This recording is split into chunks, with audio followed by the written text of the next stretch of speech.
김성환의 시사야.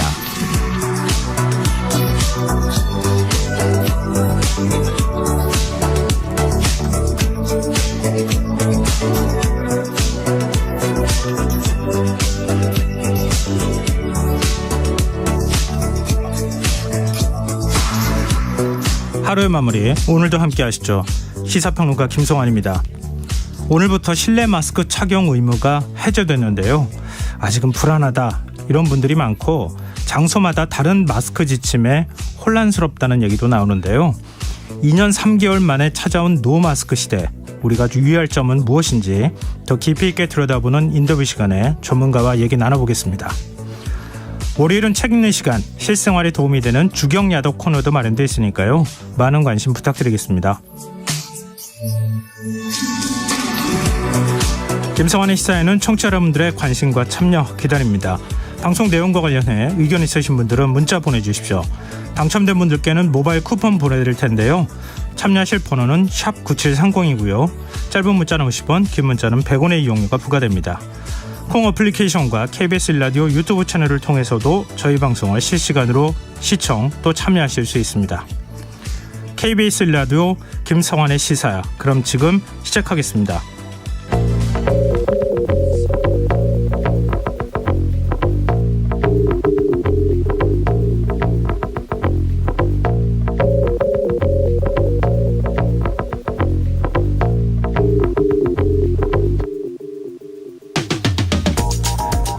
정부가 오늘 제5차 고용정책 기본계획을 내놨습니다. 정부가 주도하는 직접 일자리 사업은 줄이고 민간에서 일자리가 창출될 수 있도록 고용정책의 방향을 바꾸기로 했는데요. 이 가운데 특히 눈에 띄는 건 실업급여 제도를 개선하겠다는 내용입니다. 실업급여를 타지 뭐하러 일을 하느냐, 이렇게 제도를 악용하는 사람들이 많은 만큼 실업급여 지급 기준을 까다롭게 해서 취업을 독려하겠다는 건데요. 정부가 실업급여가 근로의욕을 꺾는다고 판단한 근거는 저임금 노동자들의 현실에 기인합니다. 최저임금을 받고 일하는 근로자들의 경우 사회보험료를 내고 세금을 뗀 실질소득이 실업급여와 별 차이가 없다는 건데요. 혹시 우리가 놓치고 있는 건 없는 걸까요? 실업급여를 받기 위해서는 어떤 사유로 퇴사를 하게 됐는지 회사가 신고를 해줘야 합니다. 쉽게 말씀드리면 자발적 퇴사자는 실업급여를 받을 수 없다는 건데요. 혹시 실업급여 악용 사례가 지나치게 과도하게 부풀려진 건 아닐까요? 물론 형식적인 구직활동으로 실업급여를 부정수령하는 일은 없도록 해야 할 겁니다. 하지만 열악한 저임금 일자리, 노동시장 이중구조 문제는 그대로 둔 채 무조건 실업급여 수급 요건만 강화하는 것이 정말 바람직한 방향인지 의문이 드는 것도 사실인데요. 지금처럼 경제가 어려운 때일수록 조금 더 따뜻한 고용정책이 필요하지 않을까요? 한국고용노동연구원에 따르면 우리나라 임시 일용직 노동자 가운데 15.8%만이 실업급여를 받았다고 하는데요. 고용정책의 사각지대를 줄이는 일 역시 정부가 놓쳐선 안 될 부분 아니겠습니까?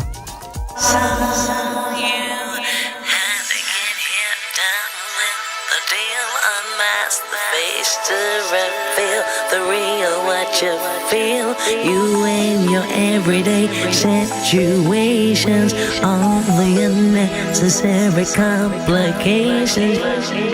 오늘 밤 당신 안에 꿈틀거리는 지식충전 본능이 깨어납니다.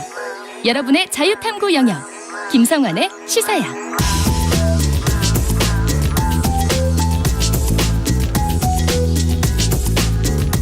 오늘 놓쳤던 뉴스 꼼꼼히 정리해드리는 뉴스야 시간입니다. 김민아 시사평론가 나와 계십니다. 안녕하세요. 안녕하세요. 네, 최근 난방비 문제 때문에 많은 국민들이 이건 너무 많이 올랐다 이렇게 얘기들 많이 하시는데요. 윤석열 대통령이 취약계층 난방비 지원을 위해서 국무회의를 하루 앞당겨 개최했다고요? 그렇습니다. 오늘 국무회의에서 의결한 1천억 원의 예비비 지출안건을 즉시 재가를 했다라는 건데요. 네. 그러면 기존 예산 800억 원을 더해서 총 1,800억 원이 난방비 지원에 긴급 투입이 되는 겁니다. 네. 대통령실은 국무회의가 원래 화요일인 내일 예정이 됐었는데 하루 앞당겨 열렸다라고 설명을 했고 이에 따라서 이 에너지 바우처 지원 금액 2배 인상 결정이 신속하게 이행될 수 있게 됐다라고 설명을 했는데요. 원래 예비비 심의 안건은 또 통상 국무회의 일주일 전에 차관회의를 거치는 절차를 거치게 돼 있는데 이것도 생략을 하고 긴급 상정 형식으로 처리를 한 것이다. 그리고 국무회의 결과에 대해서 윤석열 대통령이 재가한 것도 원래 국무회의 당일 저녁이나 다음 날 오전에 이제 재가를 하는데 이 통상의 경우보다도 빨리 재가를 해서 최대한 이걸 빨리 결정하기로 그렇게 한 것이다라고 설명을 했습니다. 그만큼 여론이 좀 안 좋아졌다라는 거를 대통령실에서도 인식하고 있다 이렇게 봐야 될 것 같은데요. 한덕수 국무총리는 에너지 가격 조정 문제에 대해서 포퓰리즘이다 이런 표현을 사용했네요. 그렇습니다. 오늘 국무회의를 주재한 게 이제 한덕수 국무총리인데 예? 이 국무회의 주재하면서 이렇게 얘기를 했습니다. 한파와 가스비 등 공공요금 인상이 겹쳐서 국민들께서 느끼는 고통에 마음이 무겁다. 그러나 국민께서 불편해한다고 해서 시장에 맞서서 조정해야 할 가격을 조정하지 않고 억누르는 정책은 추후 국민께 더 큰 부담을 드리고 우리 경제에 악영향을 끼치는 포퓰리즘 정책의 다름 아니라는 점을 이번 난방비 문제를 통해서 다시 한번 확인했다. 이렇게 얘기를 한 건데요. 네. 전 정권을 겨냥한 것인지 아니면 어떤 자기 반성인지 그거는 이 발언을 통해서는 확인할 수가 없는데 어쨌든 포퓰리즘을 안 하겠다. 이렇게 지금 주장을 하고 있는 거죠. 관계부처의 에너지 바우처 지원 확대와 관련돼서 혜택을 몰라 지원을 받지 못하는 분이 없도록 제도 안내와 홍보에 노력을 기울이고 추가적인 정책적 노력도 계속 강구해달라. 이렇게 얘기를 했기 때문에 네. 차질 없이 이게 또 진행이 돼야겠습니다. 글쎄요. 에너지 가격을 조정하는 일은 그건 포퓰리즘이다. 그러면 에너지 가격을 조정하거나 정부가 인위적으로 개입해서 좀 물가 인상이나 여러 가지 것들을 검토한 다음에 에너지 요금 인상하는 문제를 좀 자제한다거나 이렇게 하면은 그건 인기영합주의다 이렇게 얘기를 하는 거예요. 이게 그러니까 이게 일도 양단에서 볼 문제가 아니라는 게 지금 이제 김성환 평론가님 말씀인데, 네. 그러니까 예를 들면은 전 정권 얘기를 많이 하지만 이게 2019년부터 이제 쭉 이제 2021년까지 이제 코로나19 관련된 상황들이 있어서 네. 난방비 인상이나 이런 것들이 어려웠던 조건도 있었던 것이고 시장 상황을 고려하면은 미리 이제 올렸어야 됐겠지만 또 대선, 지방선거 거치면서 전 정부나 이번 정부나 사실 이제 적극적으로 이 선거 앞두고는 난방비 인상에 또 힘을 쓰지 못한 부분도 있고 네. 이런 것들을 복합적으로 고려를 해야 될 텐데 무조건 가격을 조정하지 않은 것이 포퓰리즘이다 이렇게 얘기하기는 어려운 거죠. 사실 현실적으로. 네, 그런데 그렇죠. 어쨌든 국무총리는 네. 이렇게 얘기를 하고 있는 거고 그 점에서 이제 지금 난방비가 오른 것에 대해서 나름대로 이제 주장을 하려는 것인데 이게 전반적으로 어쨌든 앞으로 좀 잘 해 나가겠다라는 의지의 표명이면 그래도 국민들이 이제 이해하고 네네. 납득할 텐데 네. 그게 아니라 일종의 책임 미루기, 회피 이런 걸로 비춰지게 되면 국민들이 또 얼마나 답답하겠습니까? 그런 점에서 많은 신경을 좀 써줬으면 좋겠습니다. 글쎄 이건 문재인 정부만의 일이 아니고 전임 정부들이 다 사실은 에너지 요금 인상 문제에 대해서는 국민 부담을 고려해서 인상을 좀 절제한다거나 어떤 방식으로 좀 인상분을 충격을 흡수하는 방향을 계속 추진해 왔던 거잖아요. 그렇습니다. 근데 그걸 그대로 반영해야지 그건 포퓰리즘이 아니다. 이렇게 얘기하는 거는 말씀하신 것처럼 너무 한쪽 얘기만 하고 있는 거 아닌가 또 싶은데요. 당장 지금 자영업자들의 난방비 부담이 굉장히 심각하다 이런 보도가 나오고 있어요. 그렇습니다. 한국가스공사하고 한국도시가스협회가 밝힌 바를 보면 작년 12월 기준의 업무 난방용 가스 도매요금은 메가줄당 34.69원으로 1년 전인 2021년 12월 대비 57.6%가 급등했다라고 합니다. 이 업무 난방용 요금이라는 거는 주거 목적 이외의 건축물에서 난방을 목적으로 사용되는 가스 요금이기 때문에 말씀하신 대로 주로 이제 자영업자들이 소비하고 있는 이 가스에 대한 요금을 이제 얘기한다 이렇게 보면 되겠죠. 예. 이 같은 기간 동안에 주택용 난방 요금 42.3%가 오른 것에 대비하면은 훨씬 높은 인상률인 것이고 또 지금 유난히 올겨울 추웠고 그렇기 때문에 가스 사용량이 더 많이 늘어났을 것을 고려를 하면은 체감 인상률을 더욱 높지 않았겠습니까? 그러니까 지난달 업무 난방용 가스 요금은 주택용 난방 요금의 약 2배였다. 이게 이런 상황, 이런 조건 때문에 이런 계산이 나오는 건데 그래서 실제로 지금 자영업자들이 영업을 하기 위해서 이제 진행해야 됐던 난방에 대해서 상당한 부담을 느끼고 있다라는 언론 보도가 이 사례를 들어서 쭉 나오고 있는 그런 상황인 것이죠. 그리고 이제 자영업자들뿐만이 아니라 예를 들면은 이 아이가 있는 집의 경우에는 난방을 또 임의로 이제 난방비가 많이 든다고 해서 그냥 줄일 수도 없는 그런 상황이 있지 않겠습니까? 네. 그러니까 이 자영업자라든가 이러한 출산 가구 또는 추운 집에 살고 있는 어떤 취약계층들에 대해서는 이 전기세 일부 지원하는 것처럼 난방비도 지원해야 된다. 이런 주장이 나오고 있고요. 그리고 지난해 가스요금 4차례 총 38%를 이 정권에서 이제 올렸는데 그때 사실 이런 시나리오도 예견되지 않았겠느냐. 그런데 이제 여기에 대해서 산업부가 미리 준비하지 않고 뒤늦게 대통령실이 입장 표명할 때까지 별다른 설명도 없었다라는 거는 문제다. 이런 지적도 언론에선 나오고 있습니다. 네. 또 그런가 하면 오늘 양국관리법 개정안이 야권 주도로 국회 본회의에 부의됐어요. 그렇습니다. 이 임시국회 마지막 본회의가 오늘 열렸는데 양곡관리법 개정안의 부의 여부를 묻는 표결을 진행을 해서 의결을 했습니다.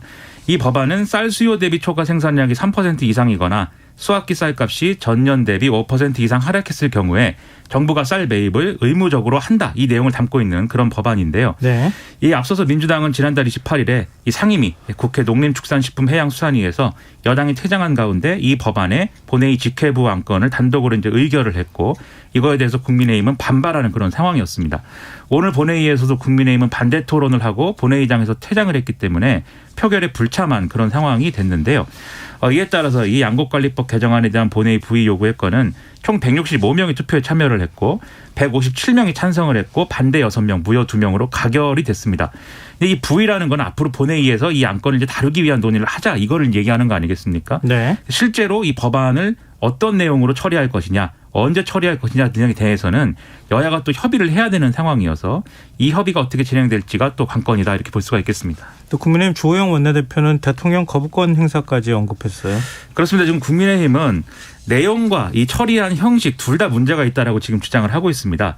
이 법안 내용에 관련돼서는 이 법을 실제로 시행을 할 경우에 지금 그렇지 않아도 생산 과잉인 쌀이 더 생산되는 그러한 잘못된 결과를 만들고 농업에 투입될 예산이 전부 쌀 구매에 투입되는 이런 낭비를 초래할 것이다 이렇게 주장을 하고 있고요. 네. 그래서 이게 심지어 뭐 위헌이다 뭐 이런 주장까지 국민의힘은 하고 있는데 절차에 대해서는 앞서 이제 상임위에서 이걸 처리할 때 안건 조정위를 거쳐서 이 이른바 직회부권으로 추진하는 과정에서 지금은 무소속인 더불어민주당 출신 윤미향 의원이 이제 교섭단체, 비교섭단체 인원으로 계산이 돼서 이게 일종의 편법으로 이 통과가 된 거다. 이런 주장을 하고 있습니다. 그래서 이게 절차적으로도 문제가 있다라는 게 국민의힘 주장인데요. 그래서 이 법안이 이대로 통과될 경우에는 대통령에게 거부권 행사를 건의할 수밖에 없는데 그래도 그 사이에 우리가 받아들일 수 있는 안이 있다면 협상을 하겠다라는 게 오늘 주호영 원내대표의 설명이었습니다. 네. 이태원 참사 국정조사 결과 보고서도 야당 단독으로 국회 본회의 통과했네요. 그렇습니다. 용산 이태원 참사 진상규명 재발 방지를 위한 국정조사 결과 보고서 채택의 건이 본회의에서 마찬가지로 재석 158명 중 찬성 158표로 통과가 됐습니다. 네. 이 보고서에는 이상민 행안부 장관 파면, 윤석열 대통령 공식 사과, 독립조사기구 설치 요구 등의 내용이 담겨 있는데요. 여당인 국민의힘 의원들은 이 안건에 대해서도 집단 퇴장을 했기 때문에 이제 표결에 참여를 하지 않은 건데요.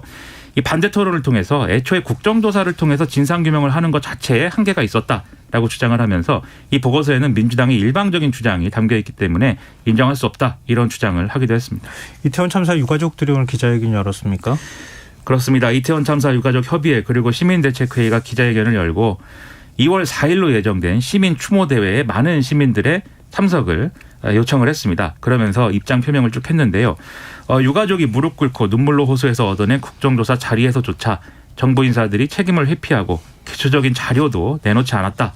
또 특수보는 유가족 의견 한번 듣지 않고 책임자 수사조차 하지 않은 채 이 수사 활동을 끝냈다. 이렇게 상황을 평가를 했고요.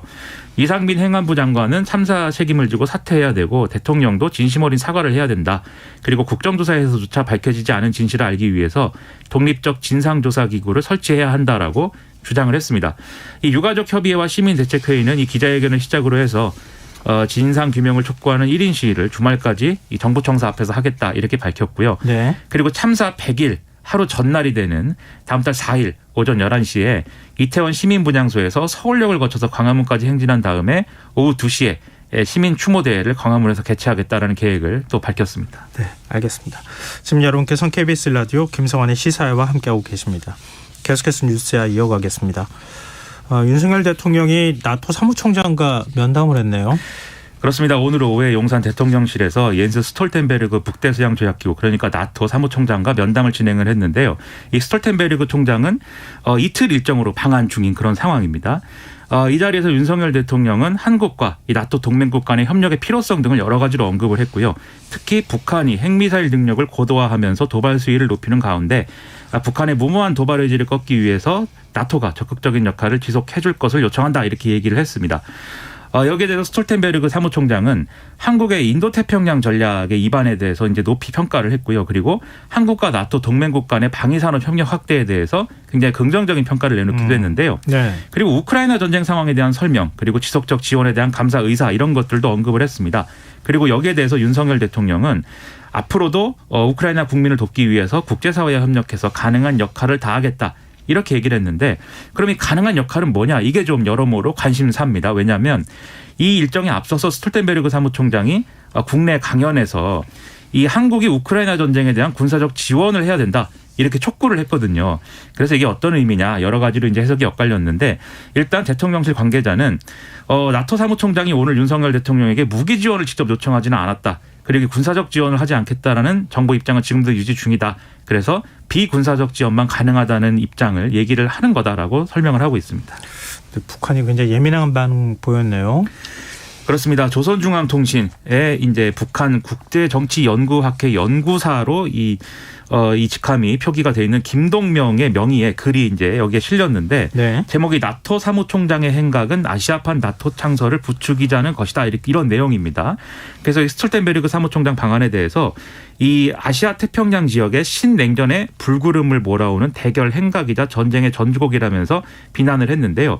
그러니까 지금 우크라이나의 미국하고 이제 독일 등이 탱크를 제공하기로 결정한 상황인데 이게 새로운 고비다. 그런데 이 시기에 맞춰서 이 남한과 일본의 나토 사무총장이 온 것은 이 중국 위협론을 크게 이제 부각을 시키면서 아시아판 나토 창설의 필요성을 다시 한번 강조하고 우크라이나에 대한 군사 지원에 소극적으로 나서고 있는 거에 대해서 압박을 가하기 위한 것이다라고 주장을 한 겁니다. 그러면서 이 남한과 일본의 나토의 무기들이 있고 또 이 무기들이 우크라이나 전장에 또 나타나는 것은 시간 문제다라고 주장을 하기도 했는데요. 북한은 김여정 노동당 부부장 담화라든지 권정근 외무성 미국 담당 국장 담화 등을 통해서도 미국의 우크라이나 탱크 지원을 계속해서 비난을 하고 있는 상황입니다. 지금 우크라이나 사태 지금 나토하고 러시아가 사실은 대입한 거잖아요. 서방 세계가. 그게 좀 한반도로 자꾸 전이되는 것 같아서 좀 걱정스럽기도 하네요. 정치권 얘기 좀 해보죠. 민주당 이재명 대표 지난 주말 검찰 소환 조사 받지 않았습니까? 근데 검찰이 이제 여기에 다시 또 추가 소환 조사가 필요하다 이런 입장을 밝혔는데 이 2차 소환 출석하겠다 이런 입장을 오늘 밝혔네요. 그렇습니다. 이재명 대표가 예정이 없던 기자간담회로 오늘 오전에 국회에서 자청을 했습니다. 이거 주변 사람들도 몰랐다고 하는데 네. 전격적으로 이제 입장을 표명을 한 거죠. 검찰이 2차 소환을 요구하고 있는 거에 대해서 이렇게 얘기를 했습니다. 참으로 옳지 않은 일이지만 결국 제가 부족해서 대선에서 패배를 했기 때문에 그 대가를 치르는 것이라고 생각한다. 모욕적이고 부당하지만 대선에서 패배한 사람으로서 오라고 하니 또 가겠다.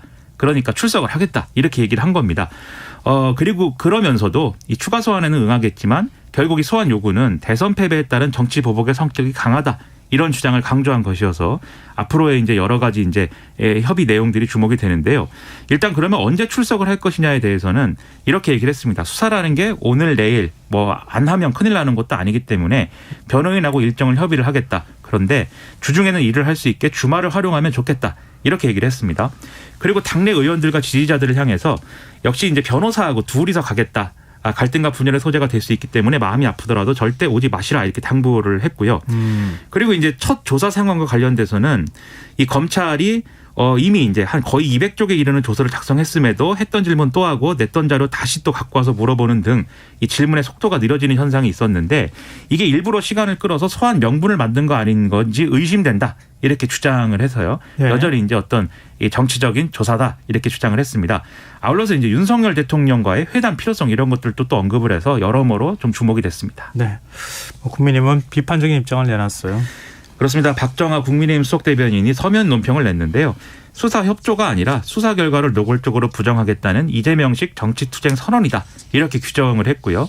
그러면서 이재명 대표와 관련된 범죄 혐의는 정치 영역이 아닌 사법의 영역이다. 여론을 호도하고 방탄에 몰두한다고 해서 해결될 문제가 아니다라고 비판을 했습니다. 또 오늘 기자회견에서 영수회담 문제를 언급했습니까?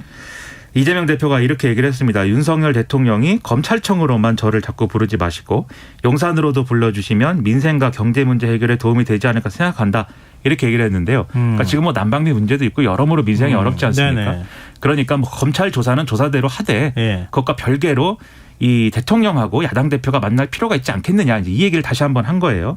그런데 여기에 대해서 대통령실은 기자가 이걸 물어보지 않았겠습니까? 네. 응답을 어떻게 할 것이냐에 대해서는 특별히 드릴 말씀이 없다. 기존과 똑같은 얘기를 이제 반복하고 있는 상황이어서 실제로 이른바 언론 표현으로 영수회담 뭐 이런 게 이루어질 것이냐 뭐 쉽게는 안 되는 분위기인 것 같다라는 생각이 좀 듭니다. 민주당은 당 차원의 장외투쟁 예고했죠. 그렇습니다. 조만간 서울에서 민생과 민주주의의 위기를 규탄하는 국민보고대회를 열겠다. 그러니까 이게 장외투쟁 성격이다라고 언론은 해석을 하고 있는데요. 박홍근 원내대표가 최고위 회의에서 여러 가지 얘기를 했는데 이런 얘기도 했습니다. 도이치모터스 재판의 공판 검사가 우리 기술 주가 조작에 김건희 여사 모녀가 가담했다는 추가 의혹도 제기를 했는데 검찰은 김건희 여사 주가 조작 사건에 대해서 언제 수사할 것이냐. 특검을 수용하고 결백을 증명하라 이렇게 주장을 했고요. 네. 그리고 또 하나 이상민 행안부 장관에 대한 탄핵소추도 추진하겠다 이렇게 주장을 했습니다. 지금 이제 경찰 수사, 국정조사 그리고 정부의 국가안전 시스템 종합안전대책 발표도 끝났는데 윤석열 대통령이 이상민 장관 문책을 거부하고 있기 때문에 책임을 물을 수밖에 없다. 이번 주 내로 대통령이 대답을 내놓지 않으면 탄핵 추진 어쩔 수 없다. 이렇게 얘기를 했는데 그러면 국민보고대회가 있는 것이고 김건희 여사와 관련된 주가 조작 사건에 대한 이 공세가 있는 것이고 여기에 이상민 장관에 대한 탄핵 소추 세 가지가 이제 이루어지는 것이죠. 네. 그것이 어떤 형태로 이제 또 공세로 이어지는 것인지가 앞으로 또 상당한 관건이 될 걸로 보입니다. 이재명 대표 검찰 수사에 맞서서 정면으로 대응할 수 있는 여러 가지 카드를 좀 내놓은 것이다 이렇게 또 볼 수 있을 것 같은데 대통령실도 가만히 있지는 않았어요. 그렇습니다. 이게 이제 방금 말씀드린 도이치모터스 재판에서 이 우리기술이라는 업체 주식을 이용한 주가 조작 이 의혹에 대해서 민주당 김의겸 의원이 대변인으로서 논평을 제시를 했거든요. 예. 논평을 낸 거에 대해서 대통령실이 오늘 명예훼손 혐의로 고발한다 이렇게 밝혔습니다. 대통령실은 이 논평에 대해서 이 논평에서 다룬 의혹에 대해서 누가 언제 어떤 수법으로 주가 조작을 했고 어떻게 관여했는지에 대한 최소한의 사실관계가 없다. 그런데 대통령 배우자의 주가 조작 혐의가 드러났다라고 단정적으로 반복 공표한 것은 악의적인 가짜뉴스다. 국민의 알 권리가 이걸 통해서 이 침해가 되는 거다라고 주장을 했고요. 이 소위 말하는 우리 기술 종목이 작전주다라는 주장에 대해서는 금감원에서 고발되거나 수사된 적이 없기 때문에 이것을 두고 주장하는 것은 법치주의에 맞지 않는다라고까지 주장을 했습니다. 오히려 김의겸 의원은 이 고발 방침에 대해서 전날 입장문을 내고 두 손 들어 환영한다. 김건희 여사를 제대로 조사할 수 있는 좋은 기회이다라고 주장을 했기 때문에 이 대립구도 앞으로도 계속될 것 같습니다. 그게 무슨 얘기죠? 그러니까 예를 들면은 내 주장이 허위 사실이라는 걸 입증하기 위해서는 그게 사실인지 아닌지를 확인해야 되는 건 아니냐. 그러니까 환영이다 이렇게 얘기를 하는 거 아니에요? 그렇습니다. 이걸 사실을 확인을 하려면 결국은 김건희 여사가 연루됐는지 안 됐는지를 확인을 해야 될 것 아니냐. 이 어떤 수사를 통해서 네네. 그걸 하게 됐으니 나는 뭐 잘 됐다고 생각한다. 이게 김의겸 의원 주장인 것이죠. 네. 정치권 분위기도 좀 소개해 주시죠. 일단 정진석 국민의힘 비대위원장이 비대위 회의에서 이렇게 얘기를 했습니다. 대통령과 대통령 배우자를 겨냥해서 인격 살인적 거짓 폭로를 계속하면서 억울하면 특검 받아라. 이런 것은 행패다. 그러면서 김의겸 의원은 공인으로서 사임으로서 결함투성이다. 한국 정치의 불가사이다 이렇게 주장을 연이어서 했는데요. 더불어민주당의 경우에는 뭐 정반대의 분위기죠. 김건희 여사 주가 조작 의혹과 관련돼서 이 주가 조작 사건 태스크 포스를 아예 이제 2월 1일 날 출범을 시키겠다 이렇게 밝히고 있기 때문에 네. 이 소위 말하는 우리 기술이 작전주냐에 대한 그 논란 이것들이 도이치모터스 주가 조작 사건과 같이 결부가 되어서 앞으로 정치권에 새로운 어떤 이런 화제거리가 될 걸로 보입니다. 네, 알겠습니다. 오늘 뉴스야 여기까지 하겠습니다. 지금까지 김민하 시사평론가였습니다. 고맙습니다. 고맙습니다.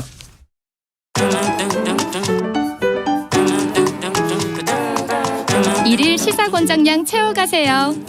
골고루 담았습니다. 당신만을 위한 하루 시사 김성환의 시사야. 오늘부터 실내 마스크 착용 의무가 해제됐죠. 대중교통, 병원, 약국 등 감염 취약시설에서만 의무 조치가 남아있는 상황인데요. 2년 3개월 만에 찾아온 노마스크 시대. 우리가 유의할 점은 없을지 이재갑 한림대 강남성심병원 감염내과 교수와 얘기 나눠보도록 하겠습니다. 교수님 안녕하십니까? 네, 안녕하세요. 네, 제가 가장 궁금한 거는요. 교수님도 오늘 벗고 다니셨어요? 아니, 저는 계속 쓰고 있었습니다. 계속 쓰고 계셨어요. 아무래도 병원에 계실 때는 당연히 뭐 마스크 착용하셨을 것 같은데요.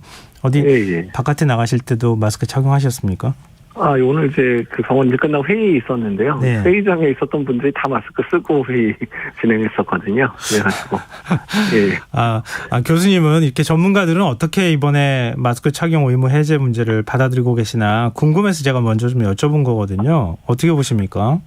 예, 일단 뭐 법적 의무 자체는 뭐 해제할 때가 됐다고 생각은 하고 있습니다. 네. 그런데 이제 저희가 이제 이 마스크 법적 의무 해제와 관련돼 있는 논란이 시작된 게 이제 지자체에서 이제 갑자기 뭐 마스크 해제하겠다, 마스크 벗고 다니겠다 이런 얘기하면서 시작이 됐잖아요. 네네. 그래서 사실 이제 마스크의 법적 의무는 해제되지만 자율 권고는 계속되고 그다음에 꼭 마스크 써야 되는 분들은 계속 쓰는 형태로 이제 진행이 됐어야 되는데 당시 논란이 마스크를 벗내만에 이제 이런 식으로 논란이 됐었기 때문에 좀 많이 안타까웠었던 부분들이 있습니다. 그래서 뭐 지금 주병활청에서도 이제 이야기했던 것처럼 일단은 마스크 착용은 권고다.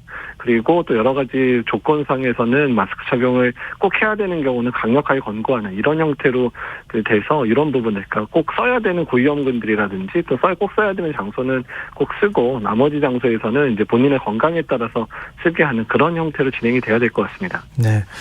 근데 아무래도 해외하고 비교할 수밖에 없잖아요. 외국에 나갔더니 뭐 다 벗고 다니더라 이렇게 또 얘기하기도 하고 일본 갔더니 뭐 다 착용하고 있더라 뭐 또 이렇게 얘기를 하기도 하는데요. 네. OECD 국가 가운데서는 우리가 지금 마스크 착용을 의무를 가장 마지막에 해제하게 되는 겁니까?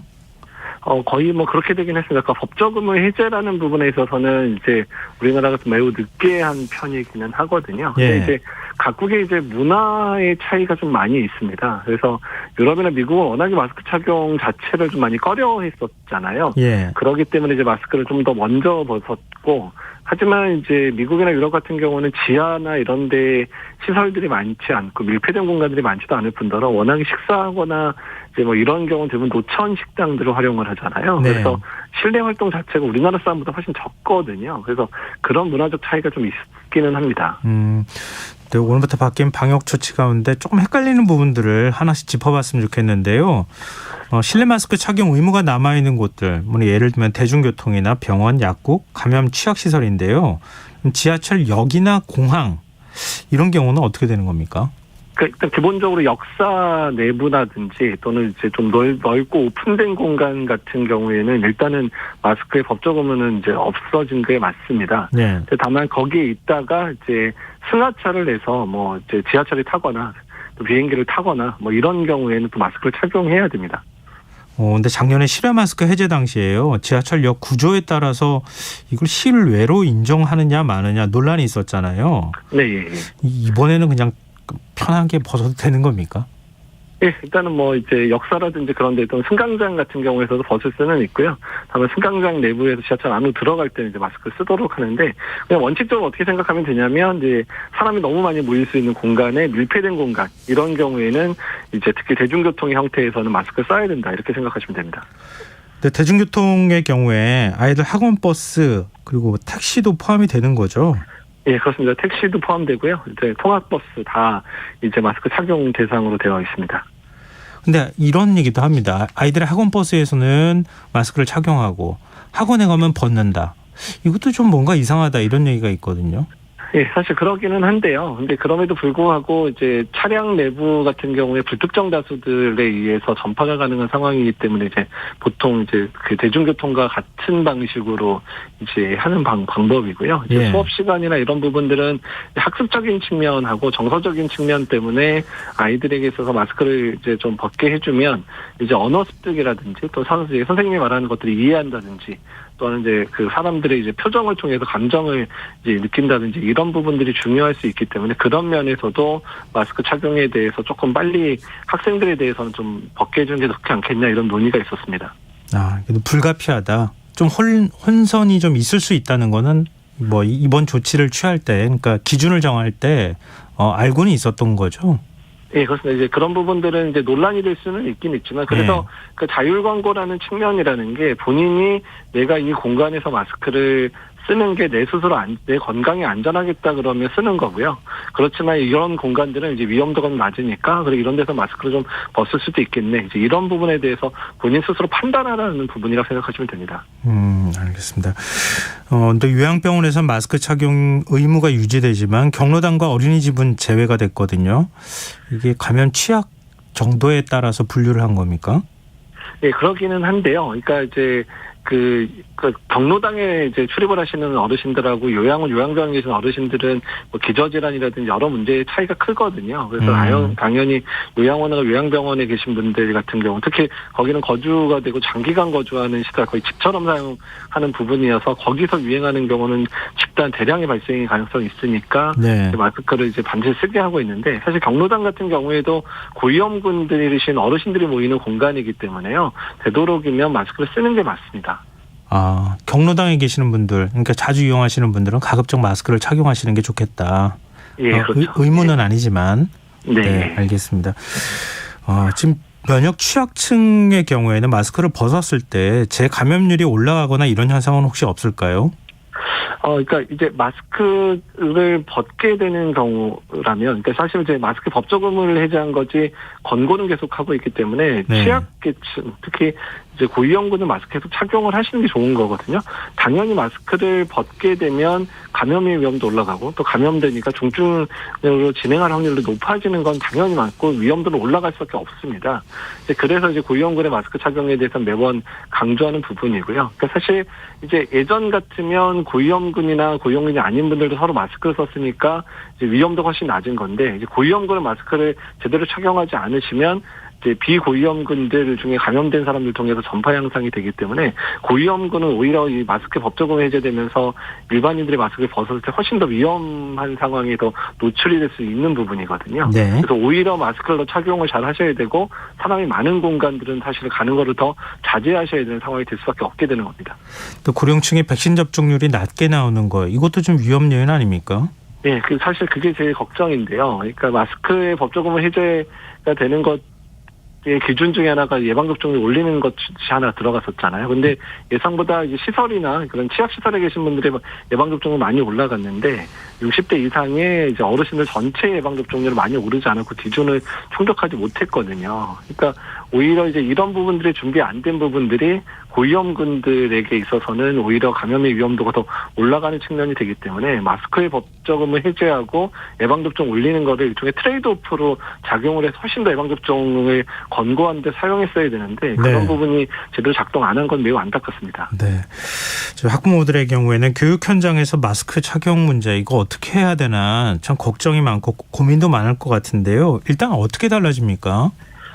일단 이제 교육 차원에서 학교에다가 어떻게 할지는 지금 방학 중이라가 좀 명확하게 내리진 않았고요. 그리고 어린이집이나 이런 쪽에 대한 것도 보건복지부에서 명확하게 좀 지침을 내리지는 않았는데 일단 자율 권고기는 합니다. 그래서 마스크를 이제 본인 스스로 쓸 사람은 쓰고 안 쓸 사람은 안 써도 되게끔 이제 권고가 내려져 있기는 한데 이제 어린이집에 다니는 아이들이라든지 이제 저학년 아이들, 유치원 아이들 같은 경우는 아까도 말씀드렸지만 정서적인 여러 문제 때문에 마스크를 좀 더 벗게 해주는 게 더 낫겠다는 의견들이 많거든요.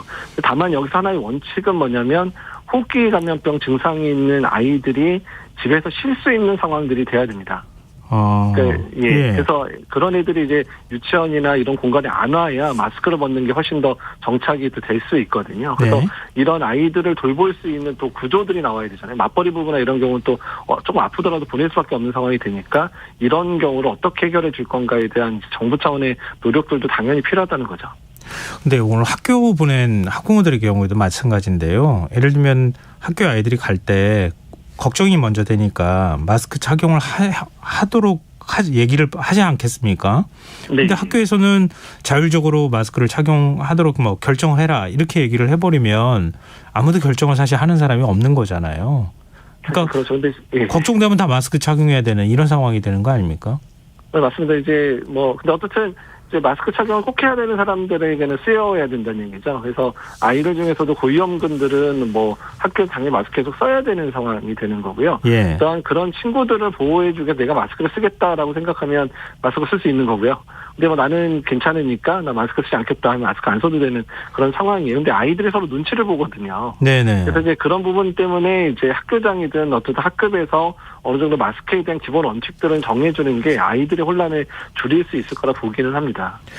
이렇게 좀 여쭤보고 싶어요. 그러니까 아이들이 만약에 마스크 착용하지 않아도 뭐 일선 학교에서 코로나 감염자가 확 증가하는 현상이 나타난다거나 이러지는 않을 거라고 보시는 건가요? 그러진 않습니다. 그러니까 사실 마스크 착용을 안 하기 시작을 하면 당연히 감염자의 비율은 어느 정도 올라갈 수밖에는 없거든요. 예. 근데 다만 이제 예전에 비해서 감염이 되더라도 위험성이 좀 많이 낮아진 상태. 특히 아이들 같은 경우에 90% 이상이 감염이 이력이 있기 때문에, 네. 그러니까 아주 위험한 감염이 생길 가능성이 훨씬 더 낮아지기는 하거든요. 예. 그러니까 그럼에도 불구하고 마스크를 착용하지 않더라도 이제 감염의 확산을 최소화할 수 있는 방법들을 찾아야 되는데, 그런 방법이 아까 말씀드린 대로 유증상 아이들이 학교에 나오지 않도록, 그러니까 이제 병결을 할 수 있도록 이제 학교에서 계속 유도를 해주셔야 되고요. 특히 고위험군 아이들이 같은 반에 있는 경우에는 그런 부분이 훨씬 더 철저히 지켜져야 고위험군 아이들도 보호받을 수 있습니다. 네. 그런데 실내 마스크 의무가 뭐 일부 해제가 되면서 방역 규제 중에 남은 조치가 확진자 7일 의무 격리라고 하네요. 근데 네.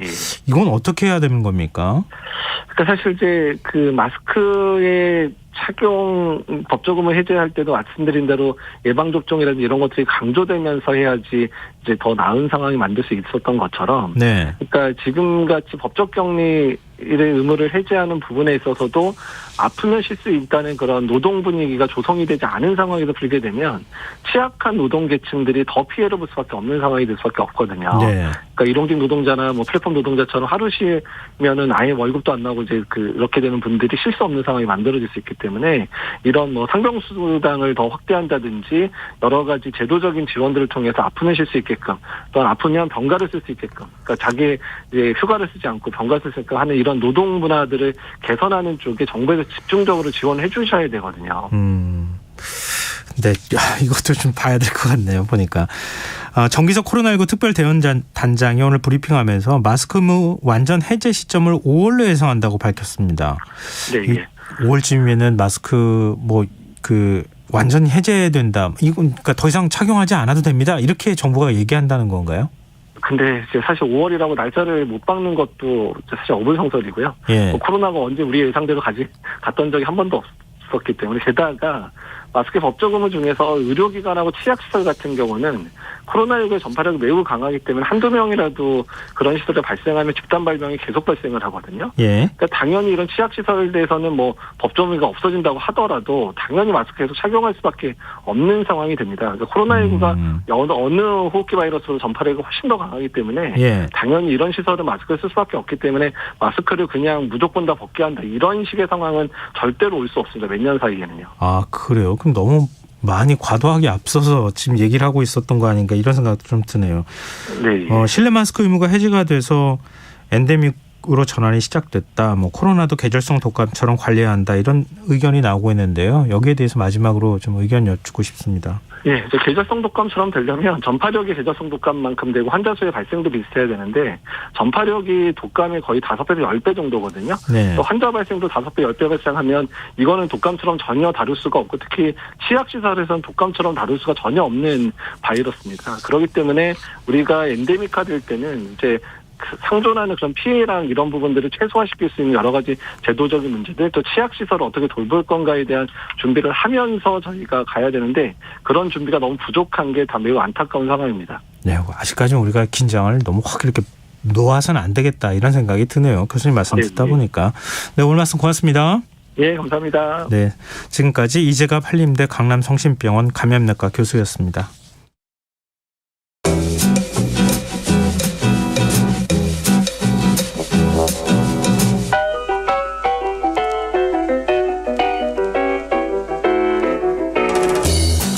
말 한마디로 천냥빚을 갚는다, 이런 속담이 있죠. 공감의 말은 인간관계를 더욱 돈독하게 하는 힘을 발휘하곤 하는데요. 그렇다면 말을 잘하기 위해서는 어떻게 해야 하는 걸까요? 실용서부터 경제 경영 인문학까지 실생활에 도움이 되는 책 함께 읽어보는 시간입니다. 듣고만 있어도 똑똑해지는 지식충전소 주경야독 성신여자대학교 겸임교수이자 북튜버인 이시안 작가 함께하겠습니다. 안녕하세요. 네, 안녕하세요. 네, 오늘은 어떤 책을 소개해 주실 겁니까? 오늘은 조금 특이한 책을 소개하려고 합니다. 네. 굳이 따지자면요. 자기계발서에 가까운데요. 일반적인 자기계발서보다는 조금 가벼워요. 가볍다는 게 뭐 그 무게감이 적다라는 게 아주 좀 라이트한 느낌이라고 네. 할 수 있는데 그래서 살짝 인문 에세이 같은 느낌도 좀 나고요. 네. 일단 제목이 좀 그렇습니다. 문제는 그 문체 자체가 자기계발서 인문 에세이 중간 정도 형태라고 할 수 있고 제목도 그런데 현직 아나운서인 김준호 님이 쓰신 책이 있거든요. 좋은 사람이 좋은 말을 한다입니다. 일단 좋은 사람이 먼저 돼야 될 것 같은 생각이 들게 하는 책인 것 그거 되게 같습니다. 중요한 마지막에 해야 될 그 주제인데 그런가요? 먼저 말씀해 보이시네요. 책 역시. 제목만 듣고도 이제 그런 느낌이 오는데요. 제가 이 책을 다 보고서 깜짝 놀랐습니다. 예, 왜요? 앞에 띠지를 이제 안 보고 그 책을 다 보고 띠지를 딱 봤더니 추천하신 분이 정치시사평론가 김성환 강력 추천 이렇게 되어 있더라고요. 이거 그러니까 오해할 수 있는 분들이 있을 것 같은데 제가 네네. 혹시 얘기해가지고 지금 갖고 나오셨나 아닙니다, 하실 것 아닙니다. 같은데 전혀 지금 그거 아니라서 저도 제가 이렇게 오히려 깜짝 보고서, 놀랐는데요. 띠지를 보고서 여기 계시네? 왜 여기 계시지? 하고 깜짝 놀랐거든요. 나중에 다 읽고서. 추천 요청을 받아가지고 제가 했는데 네. 마침 또 갖고 나오셨어요. 네. 근데 자기계발서와 인문 에세이 중간 정도라고 말씀하셨는데요. 이게 어떤 중간이라는 게 어떤 겁니까? 기본적으로 이 책은 스피치에 대한 책이거든요. 예. 어떻게 하면 말을 잘할 수 있을지에 대해 이야기하는데 사실 아나운서 출신들이 쓰는 스피치 책이 조금 뻔한 면이 있는 게 형식적인 면에 치중을 합니다. 발음이라든가 네네. 어조 어떻게 할 것인가 이런 얘기들을 하는데요. 그런데 이 책은 그런 게 정말 하나도 없어요. 내용에 대한 이야기입니다. 네. 그리고 사실 그게 맞는 말이거든요. 말을 잘하지 못해서 이런 스피치 책을 보시는 분들이 많잖아요. 예. 그런데 그런 분들은 내가 발음이 좀 안 돼 이렇게 생각해서 말을 못한다라고 생각하는 게 아니라 보통은 어떤 말을 해야 될지 그러니까 어떻게 구성을 해야 될지 이런 것들을 헷갈려서 이제 내가 잘 말을 못하니까 이런 책을 봐야겠다라고 생각을 하시는 거거든요. 네. 이 책은 어떤 내용을 이야기할지에 대한 스피치 책이라고 보시면 될 것 같아요. 그래서 내용에 대한 이야기다 보니까 뭐 진정성, 스토리 이런 얘기들이 나올 수밖에 없고요. 그리고 예시나 에피소드들이 심리학, 인문학 그리고 작가님 본인 생활에서 굉장히 많이 나오더라고요. 그러다 보니까 뭐 자기 얘기할 때도 많고 가치관을 얘기할 때가 종종 있거든요. 우리가 자기계발서를 보고 이 작가님에 대한 정보를 아는 경우들이 별로 없잖아요. 왜냐면 그렇죠. 뭐 기술적인 네네. 얘기만 있기 때문에. 예. 근데 이 책은 자기계발서인데도 보고 나면 작가님이 아직 미혼이어서 종종 소개팅을 하고 있고 연로하신 부모님을 모시고 살며 1년에 한 번씩 여행을 하고 또 얼마 전에 한국 방송대상 앵커상을 수상했다 이런 것들을 알 수가 있습니다. 네. 굉장히 그 얘기 자주 하시더라고요. 그런 면에서 에세이 같은 느낌이 좀 드는 거고요. 하지만 명확하게는 이런 것을 소재로 해서 알려주는 그러니까 말을 잘하는 방법에 대한 것을 알려주는 기본적으로 스피치에 대한 자기계발서라고 할 수 있습니다. 그러니까 스피치 책인데 말이 아니라 자기 네. 개인적인 가치관, 경험들을 많이 네, 담았다는 거잖아요. 네. 그런 부분에 대해서는 좀 흥미를 느낄 만한 대목일 것 같아요. 네, 아무래도 우리가 철학자 누구의 이야기다 이런 것보다는요 실제 인물의 실화에 기반한 이야기에 흥미를 더 느끼는 편이거잖아요. 그렇죠. 그렇다고 뭐 그런 얘기만 있는 것도 아니고 사례들이 정말 매우 다양하게 등장을 합니다.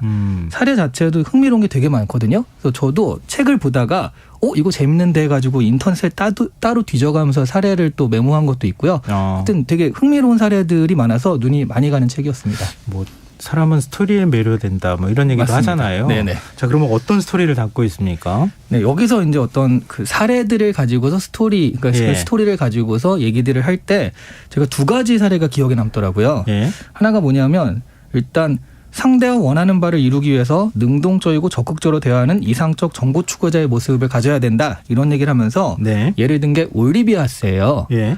올리비아 하스 하면 또 올리비아 하스를 아시는 분들은 그야말로 예전 분들이 많으시죠. 네. 네. 로미오와 주리엣 하면 하긴 요즘 친구들은 로미오와 주리엣을 잘 모르고 예. 그거보다 한 3, 40대 정도는 로미오와 주리엣 하면 레오나르도 디카프리오가 떠오르고 예, 맞아요. 그보다 좀 더 많으신 분들은 바로 이 올리비아 하스가 떠오르거든요.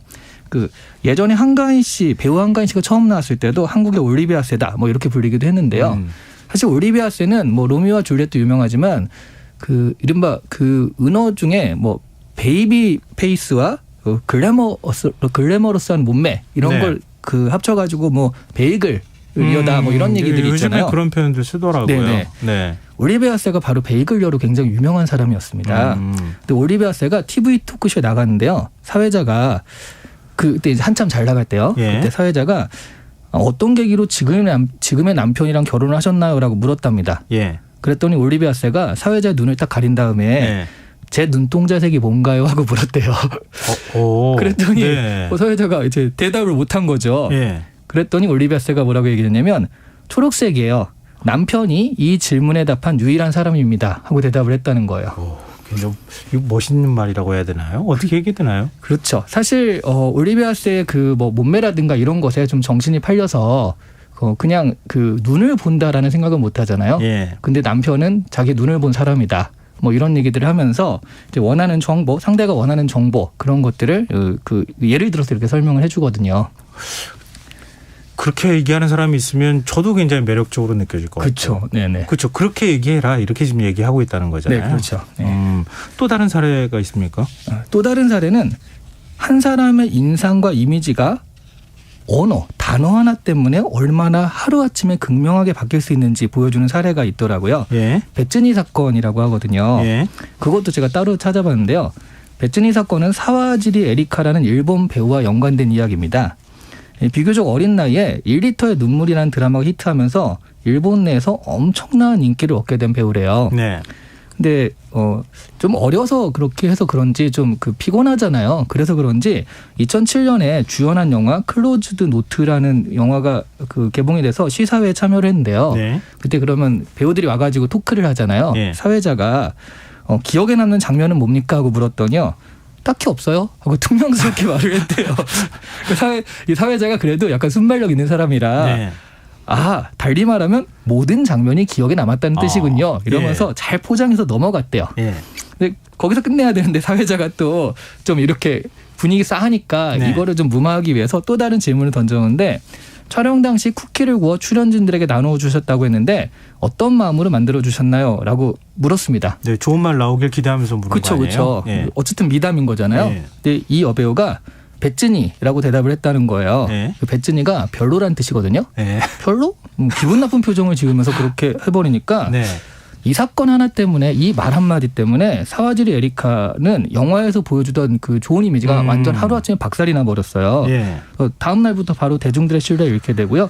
그것 때문에 그 연예계 자체가 좀 아예 나갈 수 없게 된 그런 사건이 있었습니다. 그래서 단 한마디의 말, 배쯔니라는 말 때문에 이미지 자체가 완전히 반전될 수 있었다.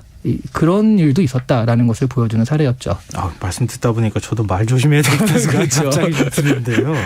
근데 이렇게 말씀하시니까 보통 자기계발서는 좀 공부하듯이 좀 읽어야지 이렇게 생각을 하는데 네. 그거하고는 좀 많이 다르네요, 책이. 맞습니다. 이 책의 가장 큰 장점이 아닐까 싶습니다. 인터넷의 감상평 같은 것을 좀 봐도요. 네. 한편의 에세이를 본 것 같다는 그 이야기가 많거든요.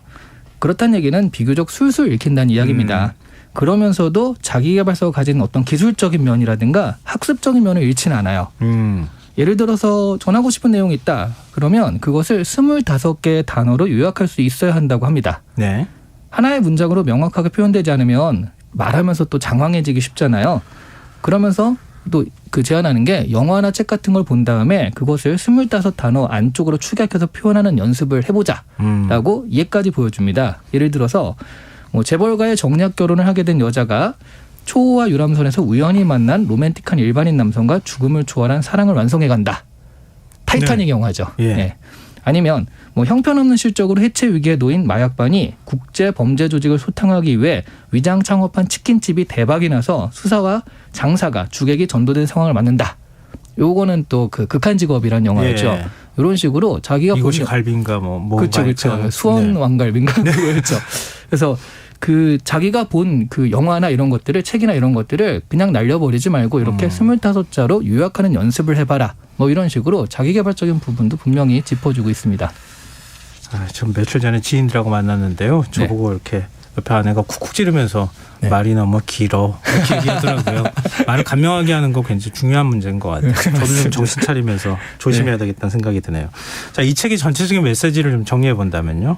책 제목이 가장 핵심이 되는 메시지인데요. 예. 아까 우리 진행자님이 처음에 얘기하셨듯이요.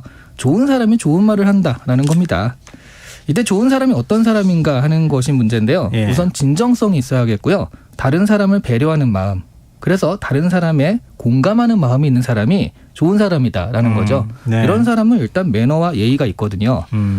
노력하고 훈련하고 그리고 성실한 사람, 이런 사람이 좋은 사람이라고 할 수 있습니다.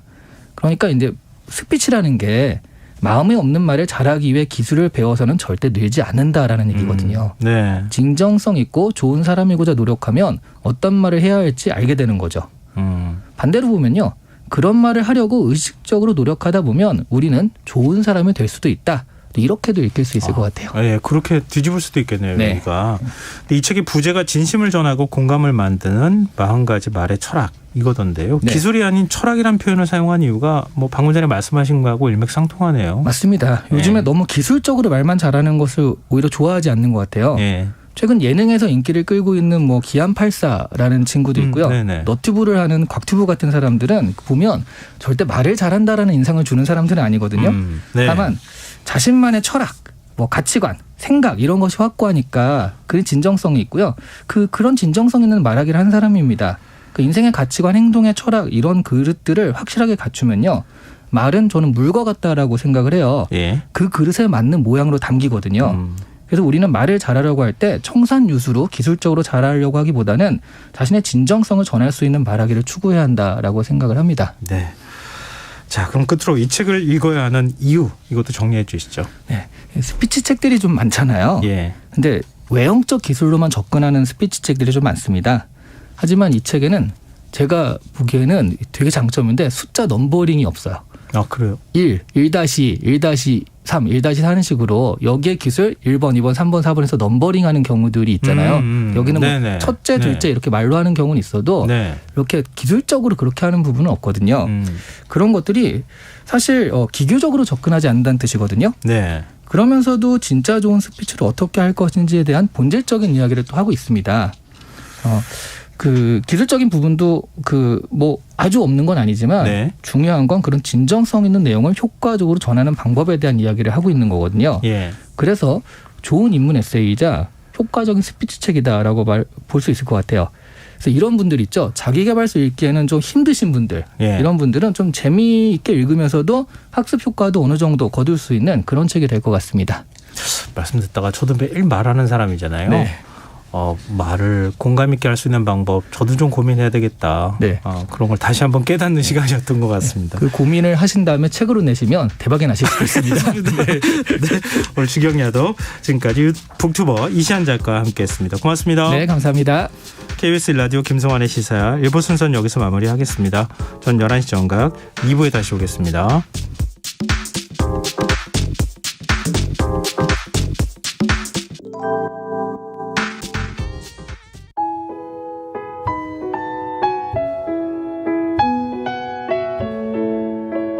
경제적인 어려움에 처한 위기 가정들이 늘고 있습니다. 복지 사각지대에 처해 있는 가정들을 미리 찾아서 지원하고 위기로부터 구하는 일이 시급한데요. KBS 강태원 복지재단은 전국의 복지관과 연대해 복지 사각지대에 있는 위기 가정들을 찾아서 지원하는 운동을 시작합니다. 생활고로 인해 소중한 생명과 가정이 파탄나는 비극이 다시는 일어나지 않도록 이 일에 함께해 주십시오. 지역 복지 전문가로서 누구보다 위기 가정을 잘 찾아낼 수 있는 복지관과 관계자 여러분들의 많은 참여를 기다리고 있습니다. 지금 바로 KBS 강태원 복지재단 홈페이지에서 신청해 주세요. KBS 강태원 복지재단.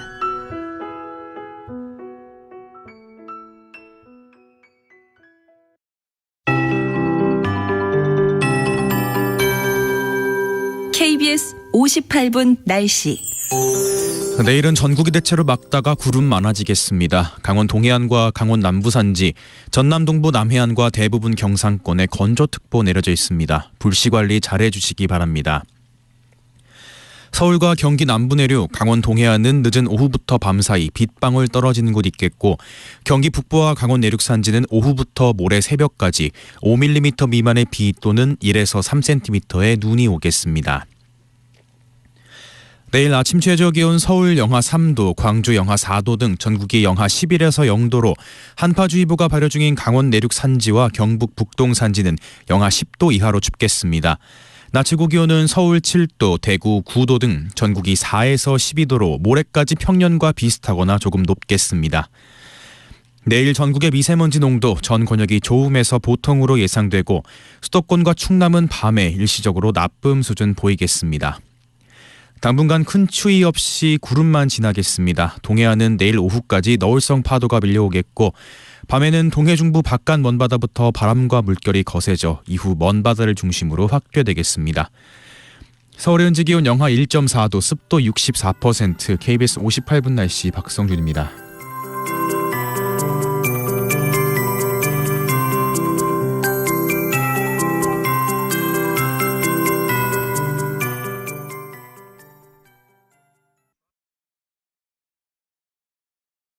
정성을 다하는 국민의 방송 KBS가 11시를 알려드립니다. AM 711kHz, FM 97.3MHz, KBS 1라디오입니다. HLKA.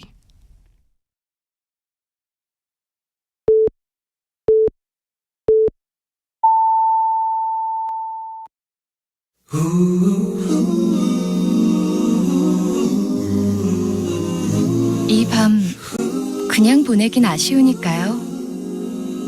당신의 하루의 끝까지 야무지게 채워드립니다. 당신의 지식 충전소 김성환의 시사야.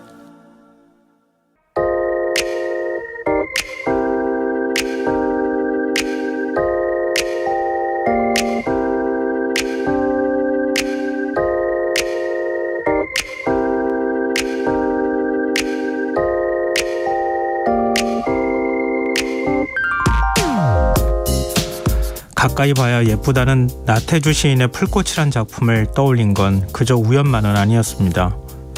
발뿌리에 채일 정도로 흔해 평소 무심히 지나쳤던 풀꽃에 어느 날 시선을 맞추고 가만히 살펴봤더니 예쁘고 사랑스러워 보이더라는 시인의 말은 불현듯 가뭄이란 기상현상에도 적용될 수 있겠다는 생각이 들었습니다. 대상이 사물이든 사람이든 사회현상이든 관찰자의 관심과 애정에 따라 전혀 다른 맥락으로 이해될 수 있기 때문입니다. 전남 지역이 극심한 가뭄에 시달린다는 사실은 익히 들어서 알고 있었는데요. 가뭄 속에서 살아가고 있는 전남 완도군 넙도 주민의 이야기를 전한 기사를 읽고 그동안 제 시선에는 관심과 애정이 빠질 수 없다는 사실을 깨달았습니다. 가장 먼저 눈에 들어온 것은 땅에 삼각부를 거꾸로 박은 듯한 모양의 저수지인 넙도제의 모습이었습니다. 넙도 주민의 유일한 상수원인 이 저수지를 항공 촬영한 사진에는 꼭지점 끝부분에만 위태롭게 물이 차 있었습니다. 이마저도 바닥을 드러낸 저수지에 하루 두세 차례씩 급수차가 물을 채운 것이라고 합니다. 주민 800명이 사는 이 섬은 지난해 5월부터 9개월째 이런 일을 겪고 있는데요. 일주일에 한 번 한국수자원공사에서 한 집당 3박스씩 생수를 공급하고 있지만 식수로 쓰기에도 부족한 양. 주민들은 자구책으로 집집마다 3톤 남짓한 크기의 물탱크를 설치해 빗물까지 받고 있는 상황이고요. 이걸로도 안심할 수 없어서 육지에 나가 대야와 드럼통까지 사와 일주일에 단 한 번 수도꼭지에서 물이 나올 때 가득 채워둔다고 합니다. 가뭄은 주민들 생업인 양식업에도 영향을 끼치고 있는데요. 비가 오지 않으니 바닷물 염도가 높아져 김과 전복 양식이 제대로 되지 않고 수확을 한다 해도 세척을 할 수 없어 공장을 제대로 가동하지 못하고 있다고 합니다. 한 주민이 기자에게 달콤한 식혜 한 잔을 권하며 혼잣말로 읊조렸다는 이 말이 가슴을 아프게 후벼 팝니다. 비가 약인디, 비가 약인디. 지금까지 오늘의 발견이었습니다.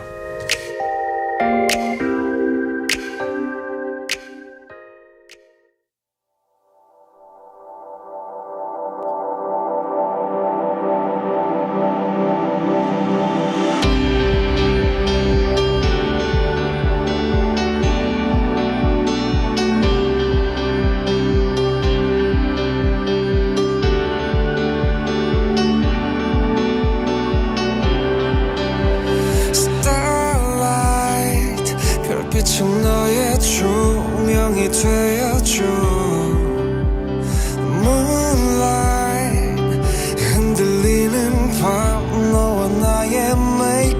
shadow 내 손을 잡아줘 내 발에 맞춰서 아무도 모르게 유성을 타고 별빛 속으로 Walk on the star Walk on the moon Can we be love 가득 채운 별 Dancing on the star Dancing on the moon 하늘의 길을 만들어 Sunrise 아직 우릴 멈추게 하지 마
하동균의 스타더스트 들으셨습니다. 김선희 씨는 언제나 청취자 여러분들의 관심과 참여 기다립니다. 오늘도 오늘의 발견 들으시고 청취자분들께서 문자 주고 계시는데요. 5521님 섬지방은 안 그래도 식수 공급이 어려운데 가뭄마저 닥치면 그 어려움은 더하겠죠. 한 번씩 다큐에서 섬지방의 풍경을 보면 아름답다고 여행 가고 싶다고만 생각했었는데 그곳의 주민의 삶은 고달프다는 생각을 못했네요. 이런 문자 주셨습니다. 그렇게 요즘에 섬 가시는 분들 굉장히 많은데요. 거기에 살고 계시는 분들은 어떤 어려움을 갖고 계시는지 한 번쯤 관심 갖는 것도 필요할 것 같습니다. 6632님 농사 짓는 이들에겐 비가 골고루 내려야 제대로 지을 수 있죠. 작년에 고추 농사를 망쳤습니다. 올해는 흡족한 비가 내리기를 비는 마음입니다. 이렇게 문자 주셨습니다. 사실 가뭄이요. 작년 봄부터 계속된 것이랑 다름이 없었어요. 그러니까 때에 맞춰서 비가 또 안 내리니까 씨앗을 제대로 심지도 못하고 그리고 수확도 제대로 못하시는 분들이 상당히 많았거든요. 올해는 또 겨울 날씨도 좀 불안하고 뭔가 기후가 극단화되는 것 같아서 이런 일이 또 있지 않을까 걱정도 되는데요. 좀 부디 그런 일은 올해는 없었으면 좋겠고요. 가뭄 문제 급수차가 동원이 되기도 하고 물을 이제 그 수자공사에서 담아서 식수로 제공하기도 하고 한다는데요. 그래도 굉장히 부족하다고 하거든요. 좀 더 적극적인 대책을 만들 수 있는 방법은 없는지 한번 좀 섬에 살고 계시는 분들의 얘기를 귀 담아 들으면 어떨까 그런 생각도 해봤습니다. 관심을 좀 가져줄 필요가 있을 것 같습니다. 네, 문자 보내주셔서 정말 고맙습니다. 계속해서 문자 기다리고 있겠습니다. 저희가 추첨해서 당첨된 분들께는 모바일 쿠폰 선물로 드리겠습니다. 참여하실 문자 번호는 샵9730이고요. 짧은 문자는 50원, 긴 문자는 100원의 정보 이용료가 부과됩니다. 콩 게시판, KBS 1라디오 유튜브 채널을 통해서도 무료로 참여하실 수 있습니다. KBS 1라디오 김성환의 시사회와 함께하고 계신 지금 시각은 11시 9분입니다.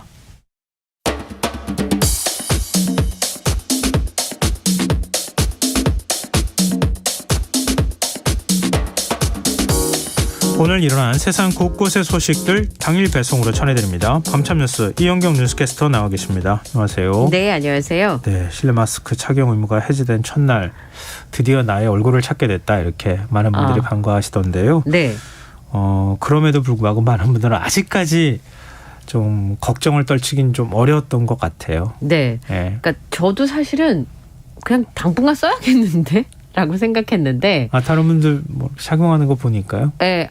저는 우선 대중교통을 이용해야 되니까 썼다 벗었다 네, 썼다 그렇죠. 벗었다 하다가 어디서 잃어버리면. 그게 가장 큰 사실은 좀 불편함일 것 같아요. 네. 버스나 지하철을 못 탈 수도 있겠다. 순간 뭐 갑자기 또 당황할 수 있잖아요. 네. 이런 저 같은 사람들이 좀 많았던 것 같아요. 우선 실내 마스크 착용 의무가 해제된 건 반가워요. 누구나 다 반기는 일인데 조심스럽고 쑥스럽고 걱정스럽고 습관이 돼서 쭉 마스크를 착용하시는 분들이 훨씬 더 많았다고 합니다. 네. 오늘 한 그 방송국에서 기자분이 대형마트에 가서 도대체 몇 명이나 마스크를 쓰고 마트에 쇼핑하러 오시나 거기 이제 벗어도 되잖아요. 예. 그런데 30분 동안 그 대형마트에 158명이 왔는데 네. 148명이 쓰고 오시더라고요. 그러니까 아마 그런 여러 가지 이유들이 있을 텐데 우선 첫 번째는 너무 익숙해졌다라고 하는 부분도 있을 것 같아요. 네. 말씀드린 것처럼 습관처럼 이 마스크가 없어서 당황했던 기억들이 다들 있으시니까 그렇죠. 네. 나갈 때 마스크 써야지라고 3년 동안 해왔던 그런 습관들이 있고요. 2020년 10월부터 마스크 착용이 의무화됐기 때문에 27개월 동안 우리의 습관이 되었던 부분들도 있습니다. 또 하나는 제가 말씀드렸던 것처럼 사무실 이런 데서는 벗을 수 있지만 그 약국, 병원, 그다음에 대중교통 이런 데를 이용하실 때는 반드시 착용을 하셔야 되기 때문에 네. 대중교통을 이용하시는 분들은 대부분 쓰시고요. 또 그 여성분들은 화장을 안 해서 좋은 점도 좀 있었거든요. 그래서 색조 화장 중에 눈 화장만 화장품만 많이 팔린다고 얘기했었잖아요. 예, 근데 그마저도 이제 나중에는 한 3년쯤 되니까 저도 좀 덜 하게 되더라고요. 방송에 있는 게 아니면 예. 이제 그런 일들 때문에 이제 안 하시는 분들도 계셨는데 학교에 가는 어린이들은 또 어린이들대로 어색한 거예요. 예. 3년을 이제 마스크를 쓴 그쵸. 얼굴로 서로 익숙하다가 친구들 만나서 반갑긴 한데 본인도 마스크 안 쓰게 어색한 친구도 있고 반대로 이제 벗어도 된다고 하니까 좀 자유롭게 벗고 특히나 체육할 때 아이들이 굉장히 힘들었을 것 같아요. 근데 학교에서 수업 받을 때도 지금 기준이 조금 다르잖아요. 네, 그러니까 체육 같은 경우도 실내에서 많이 하거든요. 예. 요즘은 운동장에서 하지 않는 경우도 많고 그래서 이런 부분들이 좀 있지 않았나 싶은 생각이 좀 들기는 하는데요. 어쨌든 그동안 마스크를 쓰고 운동하는 게 불편하셨던 분들은 헬스장 같은 경우에는 러닝머신 달릴 때 왜 어떤 노래는 써도 되고 어떤 노래를 쓰면 안 되고 이런 기준이 있었던 적도 있었더랬죠. 이제 그러다 보니까 대부분은 이제 헬스장 같은 곳에서 너무 불편하시니까 마스크를 벗고 움직이시는 분들이 많으셨다고 해요. 예.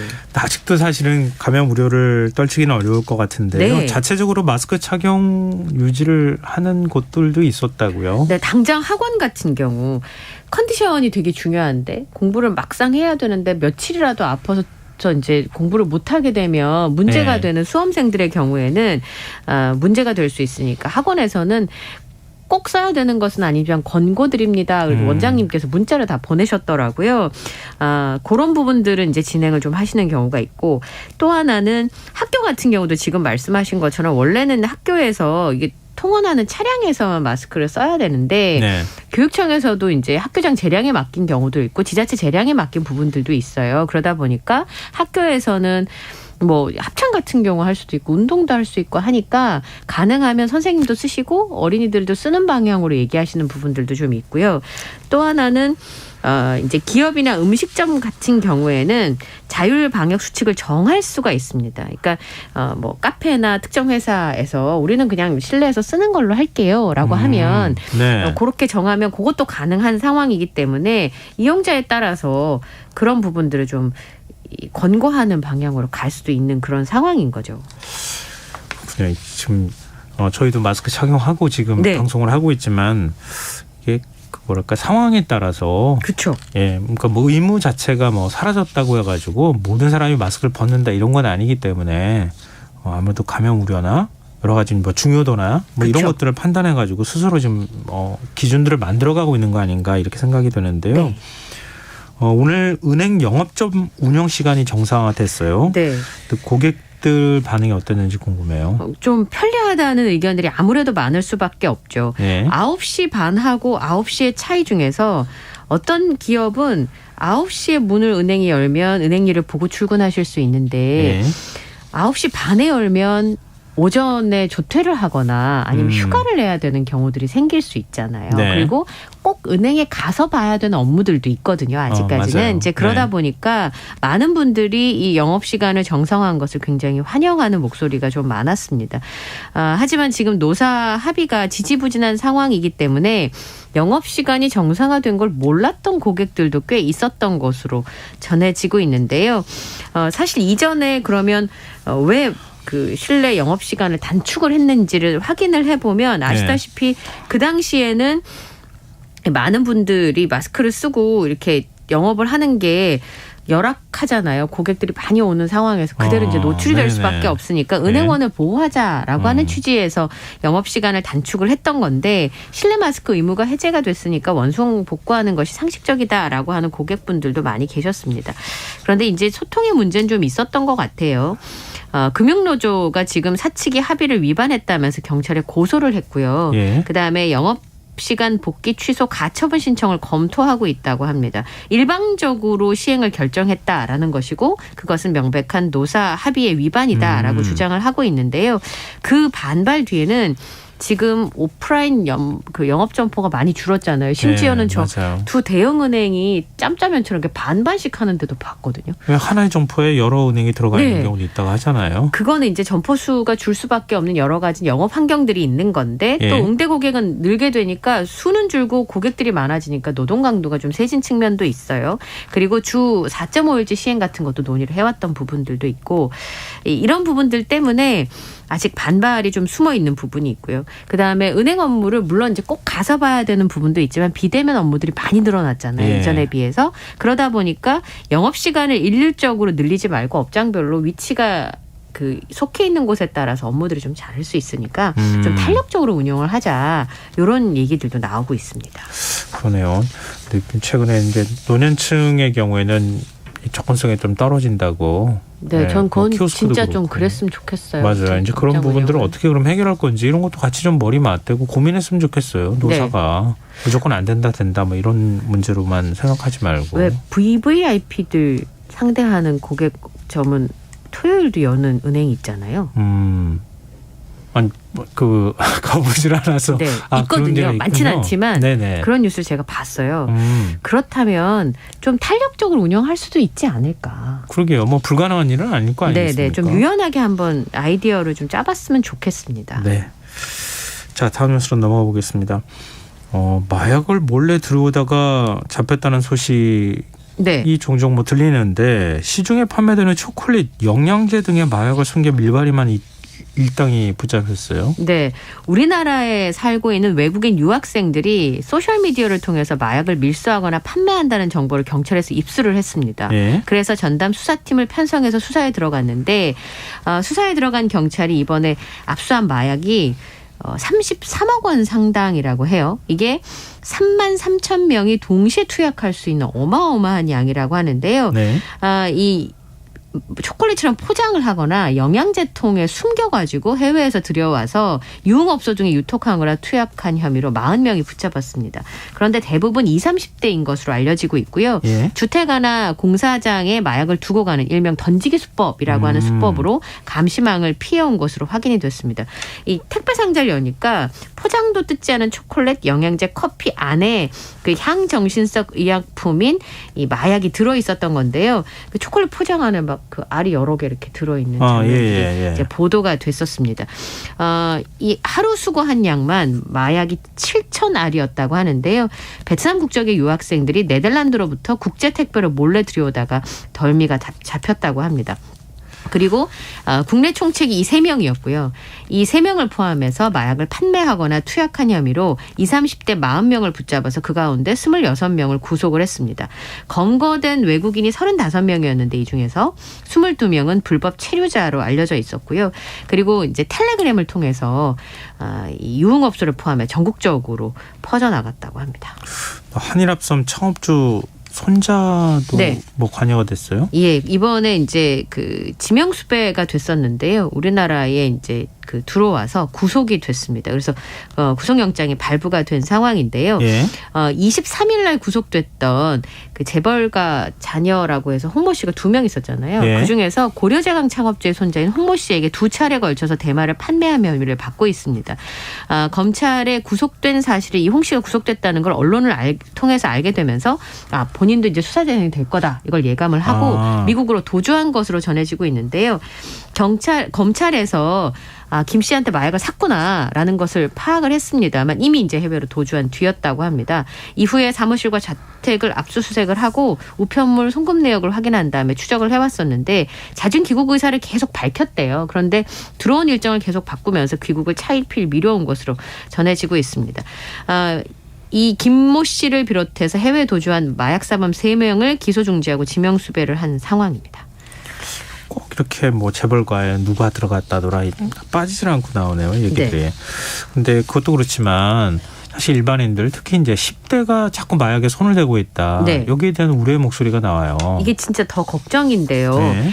작년 8월에서 12월 사이에 경찰청의 국가수사본부가 마약범죄 집중 단속기간 동안에 마약사범을 5,702명을 검거했어요. 예. 그리고 791명을 구속했는데 그중에서 마약사범 전체 숫자는 2021년에 같은 기간과 비교했을 때 38.2%가 늘었다고 합니다.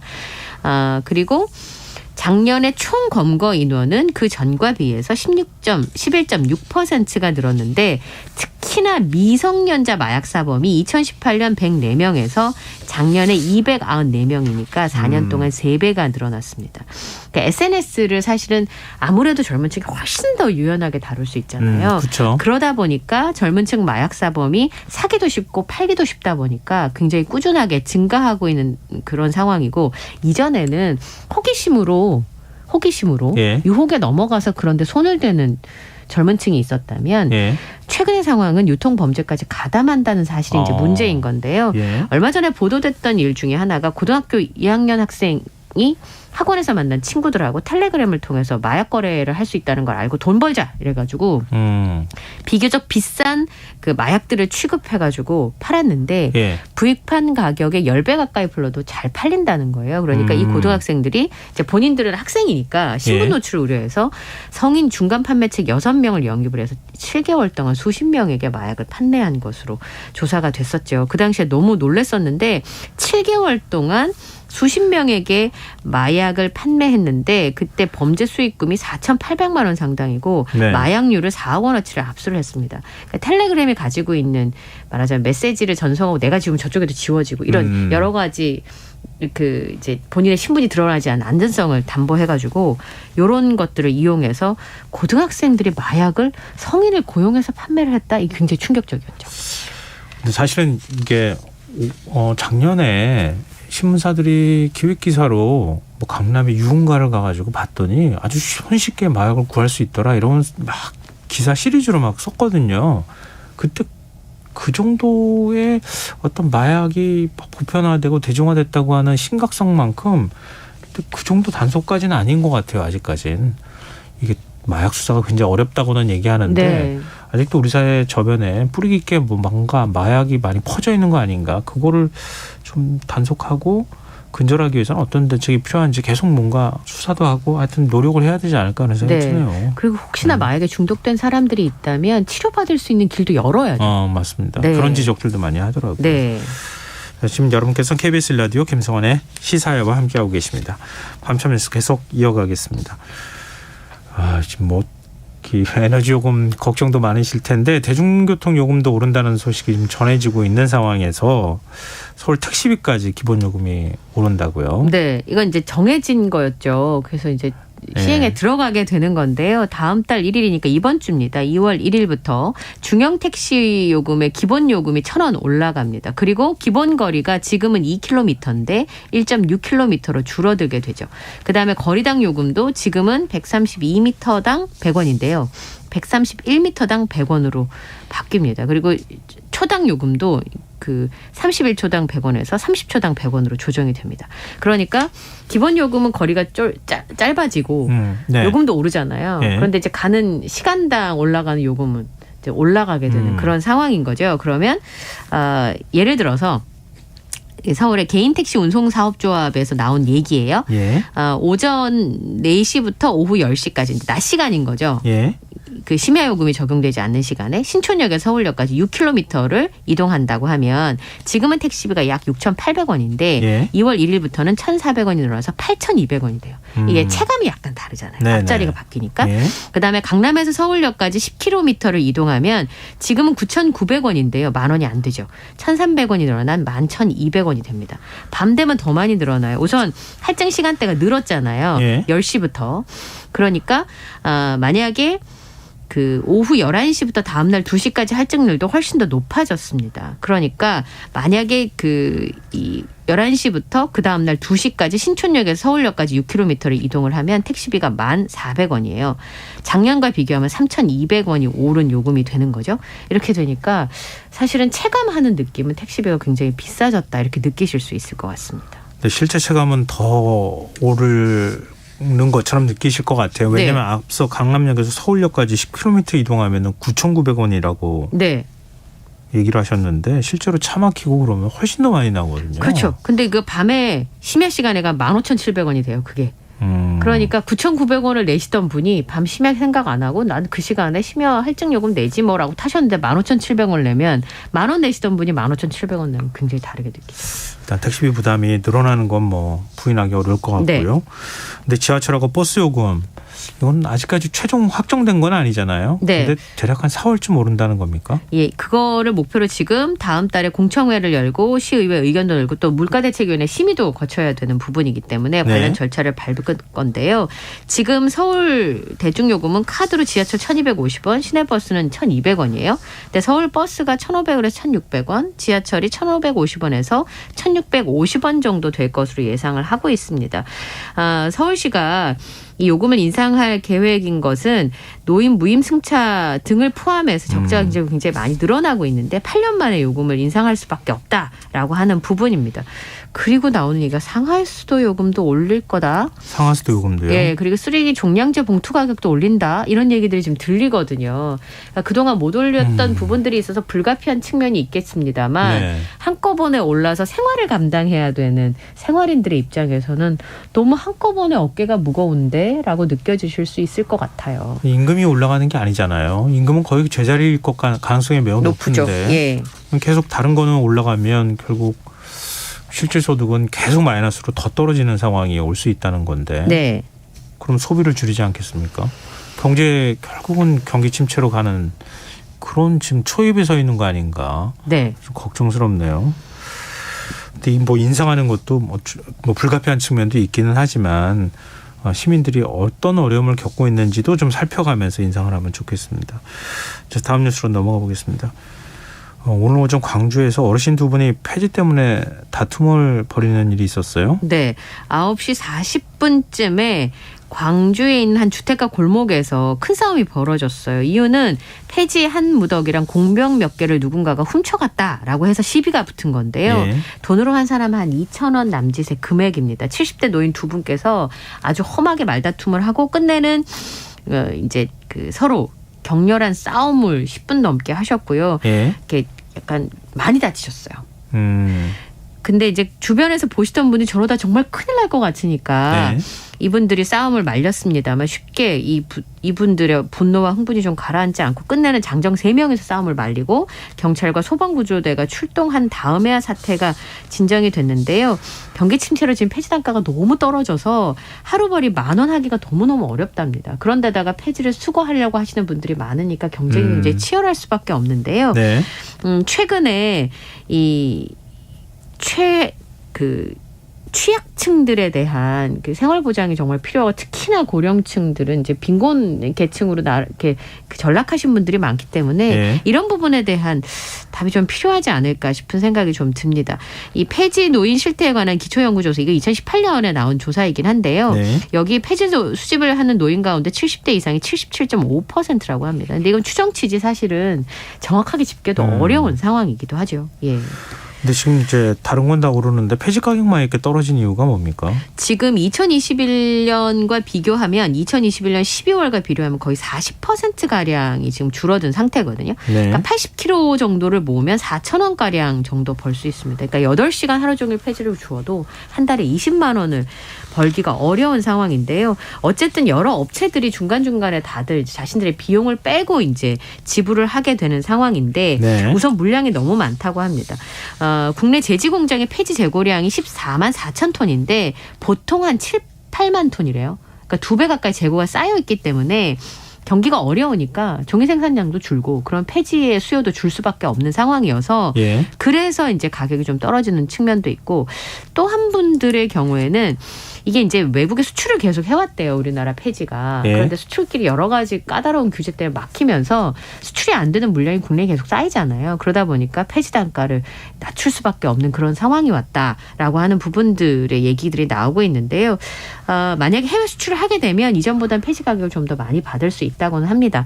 근데 노인분들의 생활고는 단지 폐지 가격만으로 결정할 수 있는 문제는 아니기 때문에 네. 이 부분에 대해서는 최소한의 생활은 유지할 수 있는 부분에 대한 담보가 좀 필요하지 않을까 싶어요.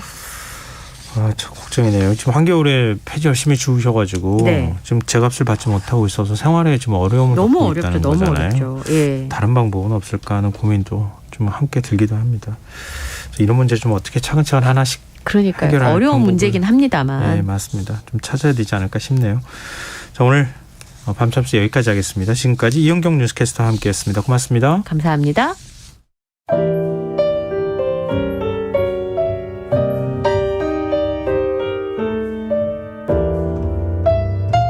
내일의 품격 김성환의 시사야에서 챙겨가세요. 하루를 마무리하는 시간 꺼내보는 당신의 지식 창고 KBS 1라디오 김성환의 시사야.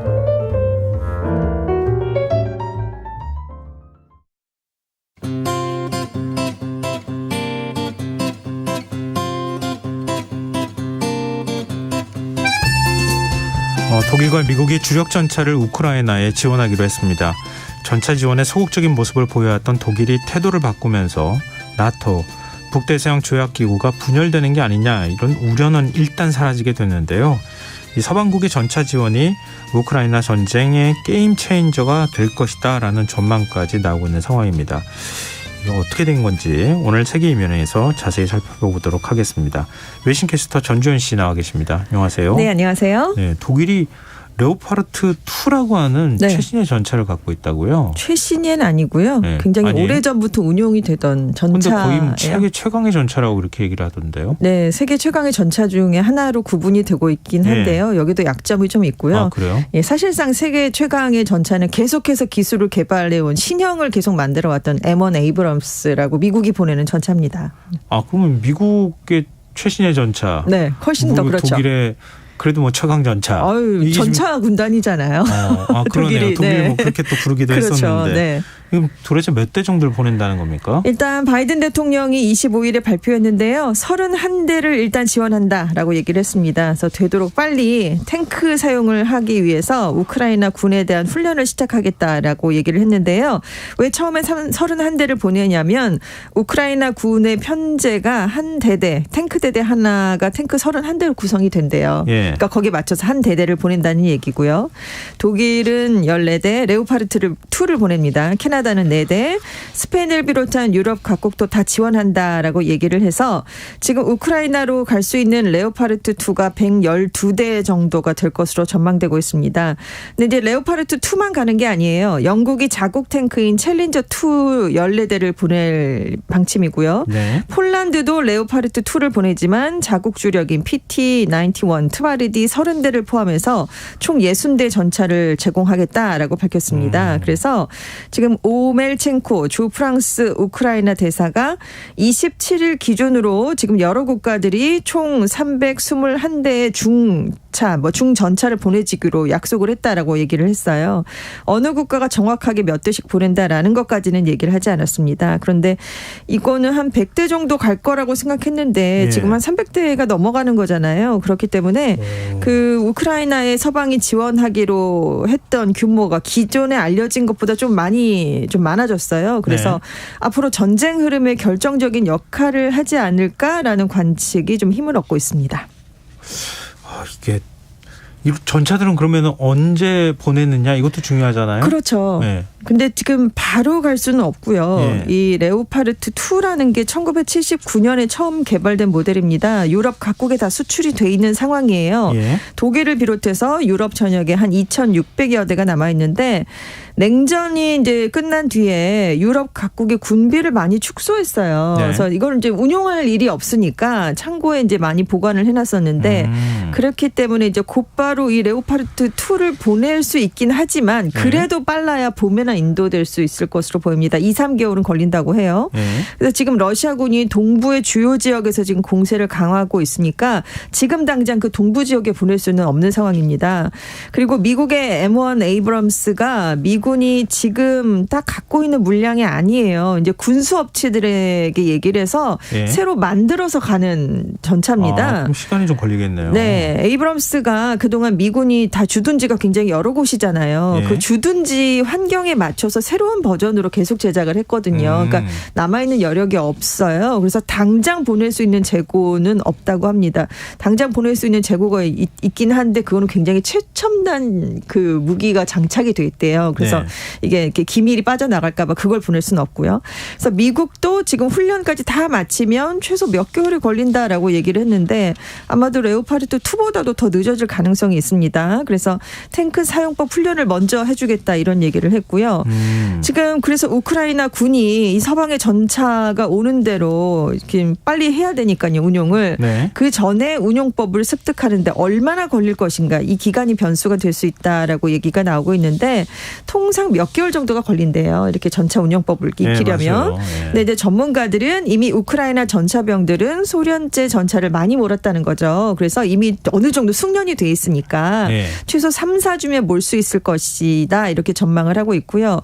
문제는 이제 여러 가지 무기 체계가 혼용돼서 작동을 한다는 점입니다. 보급하고 정비 부담이 가중될 수 있어요. 각각 다르니까 각각 다르게 와야 되죠. 그렇죠. 지금 우크라이나군은 소련제 무기가 주종입니다. 그래서 규격이 서방 전차용 탄약 부품이랑 달라요. 그래서 이 부품이 오려면 별도로 보급 체계를 또 만들어야 되는데 여기에도 시간이 걸리고요. 심지어 레오파르트 2랑 M1 에이브럼스도 부품과 정비 체계는 호환이 되질 않습니다. 조금 어렵죠. 네, 그러게요. 네. 사실 우리나라에서도 전차 뭐 조종수나 아니면 그런 걸 훈련하는 네, 교육 네. 기관이 군에도 있는 것으로 네, 알고 네. 있는데 보통 석 달 이상 교육을 시켜요. 그렇죠. 네. 3-4주면은 가능할까 하는 생각도 들으면서 그런 생각이 그러니까요. 들었는데. 다른 기종인데 예, 네. 그러니까 빨리 그 지금 교육을 시켜달라 이렇게 얘기를 하고 있습니다. 이번에 보내기로 한 전차 어느 정도 성능 갖고 있습니까? 그러니까 성능이 뛰어난 탱크 말씀하신 대로 그건 맞습니다. 정장에서 아주 강력한 힘을 발휘해 온 것도 맞고요. 먼저 미국 M1 에이브럼스가 1991년에 처음 전장에 투입이 됐습니다. 이후에 수십 년간 미군의 주력 전차였어요. 모두 4명까지 태울 수 있고요. 예. 120mm 주포, 7.62mm 기관총이 장착이 되어 있습니다. 1500마력 터빈 엔진을 써요. 시속 68km까지 속도를 낼 수가 수가 있고요. 핵, 생화학 무기 방어 장치가 있습니다. 그래서 2003년에 미국이 이라크를 침공했을 때 이 전차가 쓰였는데 그때 탑승했던 군인이 한 얘기가 폭설이나 진흙 같은 거의 모든 지형에서 우리는 운행할 수가 있었다. 이런 얘기를 했어요. 거침없이 간다는 얘기죠. 반면에 지금 러시아가 쓰고 있는 탱크는 에이브럼스에 비해서 이제 디젤 모터로 구동이 되니까 일반적으로 더 규모가 작고요. 느리고요. 장갑 능력도 보다 떨어지는 것으로 평가가 되어 있습니다. 그리고 이제 독일제 레오파르트 2는 1979년에 처음 도입이 됐어요. 근데 이제 연료를 보급하는 게 쉽습니다. 한 번 주유하면 최대 340km를 달릴 수가 있고요. 최고 속도가 시속 70km인데 비포장 도로에서도 시속 50km로 달릴 수가 있다고 합니다. 역시 이제 나토 표준포 그 크기가 120mm 포인데 그걸 사용하고요. 탄약을 이제 탑승 군인하고 분리하는 보호 기능이 뛰어나요. 그래서 지금 뭐 레오파르트 2나 M1 에이브럼스나 다 지금 우크라이나 전장에 배치되어 있는 전차들보다는 훨씬 더 강력한 무기입니다. 가격이 어마어마한데요. M1 에이브럼스가 한 대당 우리 돈으로 110억 7,800만 원 선으로 지금 알려져 있습니다. 근데 이제 이것만 이제 들어가는 게 아니라 훈련 유지 비용까지 합하면 대당 123억 원에 달할 것으로 보이고요. 미국이 31대를 보낸다고 했으니까 지금 우크라이나는 우리 돈으로 한 5천억 원에 달하는 주력 전차를 지원받게 됐고요. 레오파르트는 대당 가격이 우리 돈으로 135억 4천만 원 선입니다. 근데 지금 독일에서만 1,896억 원 어치의 주력 탱크가 이제 우크라이나에 지원이 되는데 그러니까 우크라이나가 미국, 독일 딱 두 국가로부터 지원받는 전차의 가치만 합해봐도 우리 돈으로 6,900억 원에 달하는 셈입니다.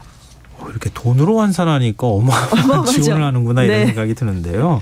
그래서 세계 최강이다 뭐 제가 이렇게 표현했지만 지난번에 러시아가 전차 몰고 들어갔다가 뭐 맥도 못 추는 일이 있었잖아요. 그렇죠. 그렇습니다. 이젠 전차전이 끝난 건가 이런 얘기가 그 당시 나왔었는데 모든 무기도 다 사실은 약점이라는 게 그렇습니다. 있는 거 아니에요? 이 M1 에이브럼스도 최강의 전차긴 한데요. 엔진을 한번 구동시키려면 연료가 엄청나게 들어가야 됩니다. 수백 리터가 필요한데 1km를 가려면 4.7리터를 써야 돼요. 근데 이 에이브럼스는 아까 눈하고 진흙을 뚫고 간다고 말씀드렸잖아요. 근데 이 전차가 가면 그 뒤에 항상 연료 트럭이 따라갑니다. 연료 트럭은 눈하고 진흙을 뚫고 갈 수는 없는 거예요. 이 트럭은 그런 거죠. 장갑차고 전차고 하니까 얘는 갈 수 있지만 뒤에 그 항공유를 싣고 가야 되는데 그 트럭은 못 가면 거의 무용지물인 거잖아요. 그리고 이제 연료를 다양하게 쓸 수 있긴 하지만 최대 주력을 내려면 항공유를 써야 돼요. 근데 정말 비싸잖아요. 지원이 돼도 이 보급을 유지하는 게 좀 힘들 수 있다라는 얘기가 많아서 그동안 미국이 이 얘기를 들어서 이래서 우리 지원이 어렵다라는 그런 핑계를 많이 대왔거든요. 우리 거 가져가도 유지비가 너무 많이 들어서 어려울 거야 이렇게 얘기했다고요. 근데 사실 미군이 M1 에이브럼스에만 쓰는 게 아니라 모든 가용 차량에 항공유를 씁니다. 왜냐하면 그 작전을 통일하기 위해서 그래요. 보급을 너무 다양하게 하면 안 되니까요. 그리고 여기에 부식 방지제, 빈결 방지제가 포함되어 있어요. 영하 60도의 극한적인 날씨에도 얼지가 않고요. 높은 출력을 낼 수 있습니다. 근데 이제 뭐 전투 상황에 따라서 이제 다른 기름을 쓸 수는 있지만 아무튼 이게 어려우니까 미국이 이 어려움을 그럼 해결하기 위해서 그럼 우리가 항공유도 함께 지원을 하겠다라고 얘기를 했어요. 그런데 이 항공유를 보급하는 체계를 만드는데 훨씬 더 많은 시간이 걸린답니다. 그러니까 여기에도 지금 약점이 있을 수밖에 없고요. 반면에 이제 레오파르트 2는 디젤 엔진을 씁니다. 운용하기 쉬워요. 문제는 정비입니다. 왜냐하면 레오파르트 2가 유럽 내 나토 가맹국에 한 2,600여 대 남아있다라고 말씀을 드렸는데 제가 아까 말씀드렸잖아요. 거의 방치돼 있었다. 왜냐하면 쓸 일이 없으니까 창고에 있었단 말이죠. 그러니까 제대로 사실 이런 기계들은 때때로 정비를 해줘야 되잖아요. 왜 기름칠을 해줘야 된다 우리가 얘기를 하는데 그렇게 돼 있는 탱크를 찾기는 많지 않다는 점입니다. 그래서 바로 사용 가능한 물량을 확보하기가 조금 어려워요. 그리고 레오파르트 2의 원래 목적은 다른 탱크랑 결투용으로 만들어졌습니다. 그러니까 전차전을 많이 했잖아요. 독일이 예전에. 그러니까 전차전의 이제 개념으로 만들었는데 지금 우크라이나 전장에서 전차전은 아니라는 거죠. 뭔가 뚫고 전선을 뚫고 돌격을 하는 그런 용이지 전차끼리 싸우는 그런 싸움 양상은 아니랍니다. 그래서 현존하는 최고의 탱크 전력이다라고 M1 에이브럼스 레오파르트 2를 우리가 생각을 하고 있지만 이게 들어간다고 해서 곧바로 우크라이나 전쟁 정황을 완전히 뒤집기는 어렵지 않겠느냐 이런 전망이 지금 많이 나오고 있는데요. 그래서 오히려 더 많이 지원해야 된다 이런 얘기도 있고 근데 이제 분명한 건 결정적으로 게임 체인저가 바로 될 수는 없지만 현재 지원 규모도 만만치 않거든요. 예. 그렇기 때문에 어쨌든 전쟁에서는 큰 차이를 만들 수 있을 것이다 라고 지금 기대가 되고 있습니다. 지금 우크라이나 동부 쪽에서 교착 상태가 네, 그렇습니다. 소모전을 벌이고 있죠. 네. 그러니까 그거를 전선을 확 뚫고 갈 수 있게 전차를 딱 지원해주면 우리가 그냥 그거 밀고 갈 수 있다. 네네. 우크라이나에서 그렇게 얘기를 했다는 그렇습니다. 건데. 네. 근데 지금 사방 세계가 전쟁 초반기에만 해도 이게 전차 지원 굉장히 소극적이었었잖아요. 그렇습니다. 왜냐하면 이렇게 되면 러시아랑 나토의 직접적인 대결 구도가 될 수 있기 때문이에요. 나토에서 다 지원을 해서 가는 전차니까요. 그래서 공격용 무기를 지원하는 걸 굉장히 꺼렸고 특히 탱크 주는 걸 조금 많이 좀 소극적으로 그런 자세를 보였어요. 왜냐하면 우리는 우크라이나의 방어를 위한 무기를 지원한다라는 게 서방의 명분이었습니다. 그래서 탄약, 보급품, 방공시설 이런 것들을 주로 지원을 했어요. 근데 공격용 무기를 주면 양측의 전쟁이 더 격화될 수 있는 우려는 분명히 나오는 거고요. 만약에 우크라이나가 이 무기를 가지고 러시아 본토를 타격을 하게 되면 확전이 더 커질 수 있는 그런 가능성도 있고 러시아가 더 크게 반발을 할 수도 있고요. 특히 이제 독일의 경우는 더 소극적이었던 게 전범 국가이기도 하고요. 2차 대전의 주요 무대가 어디였냐면 독소 전쟁이었습니다. 근데 그때 전차전 위주로 전투를 많이 했거든요. 근데 러시아인들이 이 점을 기억하고 있기 때문에 만약에 독일이 또 주력 탱크를 주면 이건 노골적인 도발 행위가 아니냐라고 반발할 가능성이 크다. 이걸 좀 독일은 우려했던 것 같습니다. 그래서 처음에 서방 국가들은 제블린 대전차 미사일을 지원하는 것조차 많이 꺼렸었고요. 그런데 이제 전쟁이 생각보다 너무 장기화되고 있는 양상이거든요. 그러면서 차츰차츰 고속 기동 포병 로켓 시스템, 그러니까 하이마스에 이어서 패트리언 미사일 지원까지 승인을 했고요. 서방 국가들이 이번에 전격적으로 탱크 지원 결정까지 내리게 됐습니다. 서방국들이 이렇게 입장을 바꾼 이유가 뭡니까? 전쟁 빨리 끝내야 되겠다는 거예요? 그렇습니다. 그 전쟁이 길어지면 길어질수록 러시아가 더 유리해질 수 있다라는 점을 우려했다라고 하는데요. 지금 우크라이나가 작년 여름 이후에 반격에 나섰죠. 그래서 북부의 하르키우, 남부의 헤르손을 탈환하긴 했습니다. 그래서 그때까지만 해도 우크라이나가 이제 승리를 하지 않을까라는 전망이 좀 많아져 있는 상황이었는데 최근 보니까 동부 전선이 교착 상태에 빠지면서 러시아가 지금 약간 힘을 비축하고 있다라는 얘기가 나오고 있어요. 왜냐하면 이제 봄에 다시 대반격을 하겠다는 거죠. 그러면 이제 그렇게 되면 안 되니까 그러면 중무기 지원을 하자라는 쪽으로 이제 바뀌게 됐다는 그런 얘기입니다. 지금 러시아가 지금 징집병, 와그너 용병 같은 걸 투입을 해서 계속해서 지금 공세를 동부에서 지금 펼치고 있거든요. 그래서 지금 우크라이나 동부의 군사 요충지 바흐무트로 가는 솔레다르에서 굉장히 치열하게 양측이 공방을 벌였는데 러시아가 25일에 지금 솔레다르는 우리가 탈환했다라는 주장까지 내놓은 상황입니다. 그리고 지금 주지 않으면 우크라이나군 전력도 장기전을 치르면서 굉장히 손실을 많이 입었어요. 그럴 수밖에 없죠. 그래서 사실 러시아는 타격을 입긴 해도 여전히 거대한 나라잖아요. 우크라이나에 비해서. 그러니까 시간을 주면 줄수록 러시아가 더 군인들을 많이 우크라이나에 보낼 수 있고 대규모 전력으로 봄부터 다시 공세를 강화하면 그때는 우크라이나가 버티기 어려울 것이다. 왜냐하면 기반 산업 같은 게 많이 무너졌으니까요. 그리고 이제 전쟁이 장기화되면 장기화될수록 서방 국민들 사이에서 우크라이나에 이렇게까지 지원을 계속해야 하나라는 회의론이 높아지는 것도 경계를 지금 하고 있고요. 그리고 2024년에 미국 대선이 있습니다. 정치 권력 교체에 대한 우려도 서방이 이번에 중무기 지원을 서두른 배경으로 꼽히고 있는데요. 그리고 이제 월스트리트저널은 이런 것들을 줌으로써 우크라이나가 러시아 공격을 방어하는 것을 넘어서 이제 러시아 본토를 공격할 수 있는 그런 힘을 갖추게 됐으니까 앞으로의 협상에서 유리한 고지를 우크라이나가 점할 수 있게 그렇게 서방이 도와주는 것이다. 이런 분석도 내놨습니다. 그렇게 우크라이나가 전차 달라고 해서 이제 하여튼 힘겹게 전차 그러면 주겠다 이렇게 결정한 거잖아요. 그렇습니다. 여기서 멈추는 게 아니네요. 전투기까지 얘기하고 있어요. 장거리 미사일하고 전투기 지원을 달라 상황이 매우 어렵다라면서 젤렌스키 우크라이나 대통령이 29일에 이런 얘기를 했는데요. 지금 이 전차는 동부에서 러시아의 진격을 막거나 방어선을 뚫고 점령지를 탈환하는 데는 굉장히 효과가 좋습니다. 그런 무기로 평가를 되는데 여기에 이제 장거리 미사일하고 그리고 전투기까지 지원을 받으면 우크라이나 군이 러시아의 크림반도에 있는 포병기지 같은 후방 기반 시설을 타격할 수가 있게 돼요. 지금 우크라이나 군이 갖고 있는 무기의 사거리가 좀 짧습니다. 크림반도를 직접 공격할 수는 없는데요. 만약에 미국이 갖고 있는 에이테크임스 지대지 미사일을 준다면 이걸로는 공격을 할 수가 있게 됩니다. 그래서 우크라이나 입장은 이래요. 전쟁에서 매일같이 희생이 치러지고 있으니까 지원 절차를 좀 서둘러 달라. 그래야만 한다라는 그런 주장을 펴고 있고요. 지금 서방이 사실은 우크라이나가 러시아 본토를 타격하는 걸 원하지 않았었거든요. 네. 그래서 이제 이 전투기 지원에 대한 언급조차 좀 꺼리는 그런 무기였었는데 지금 미국 국방부 관계자 같은 소식통들에 따르면 지금 미국 국방부 안에서도 이제는 F-16을 좀 제공해보자라는 여론이 힘을 얻고 있다. 이런 얘기가 지금 오늘 새벽에 들려왔고요. 예. 하지만 독일은 일단 이런 얘기가 나오는 것에 대해서 전투기는 협의 대상이 아니다라는 입장을 확실하게 밝혔습니다. 글쎄요.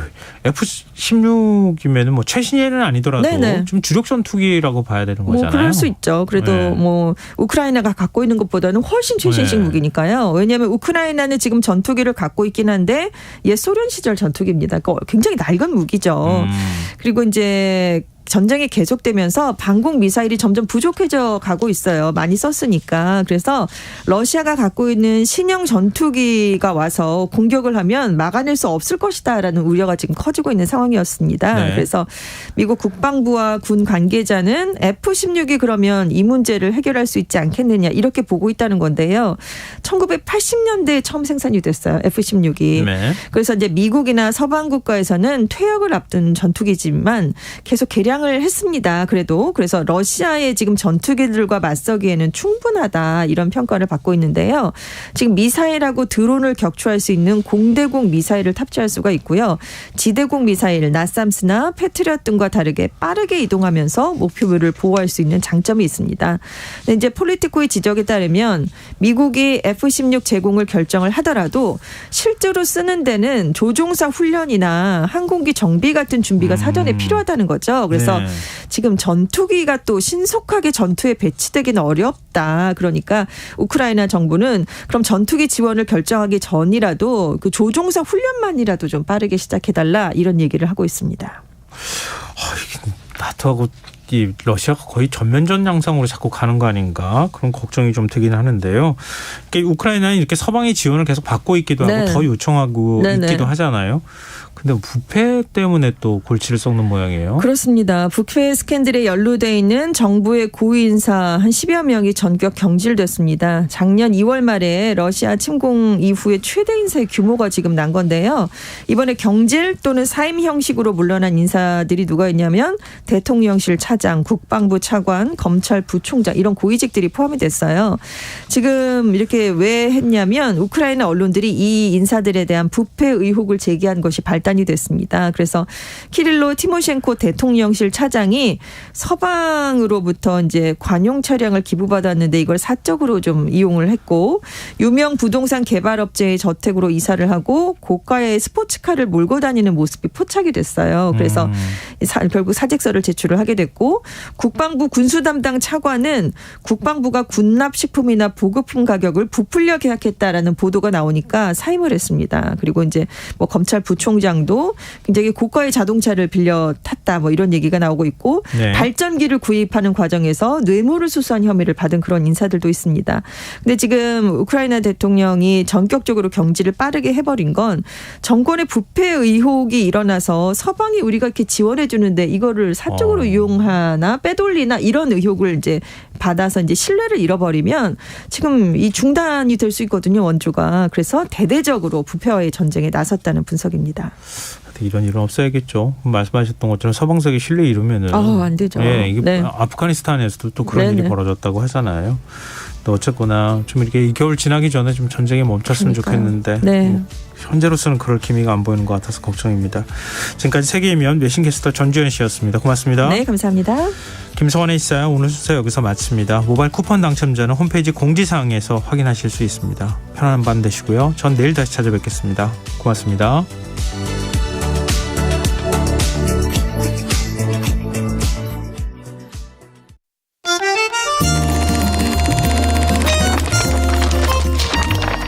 이다혜의 영화관, 정여울의 도서관.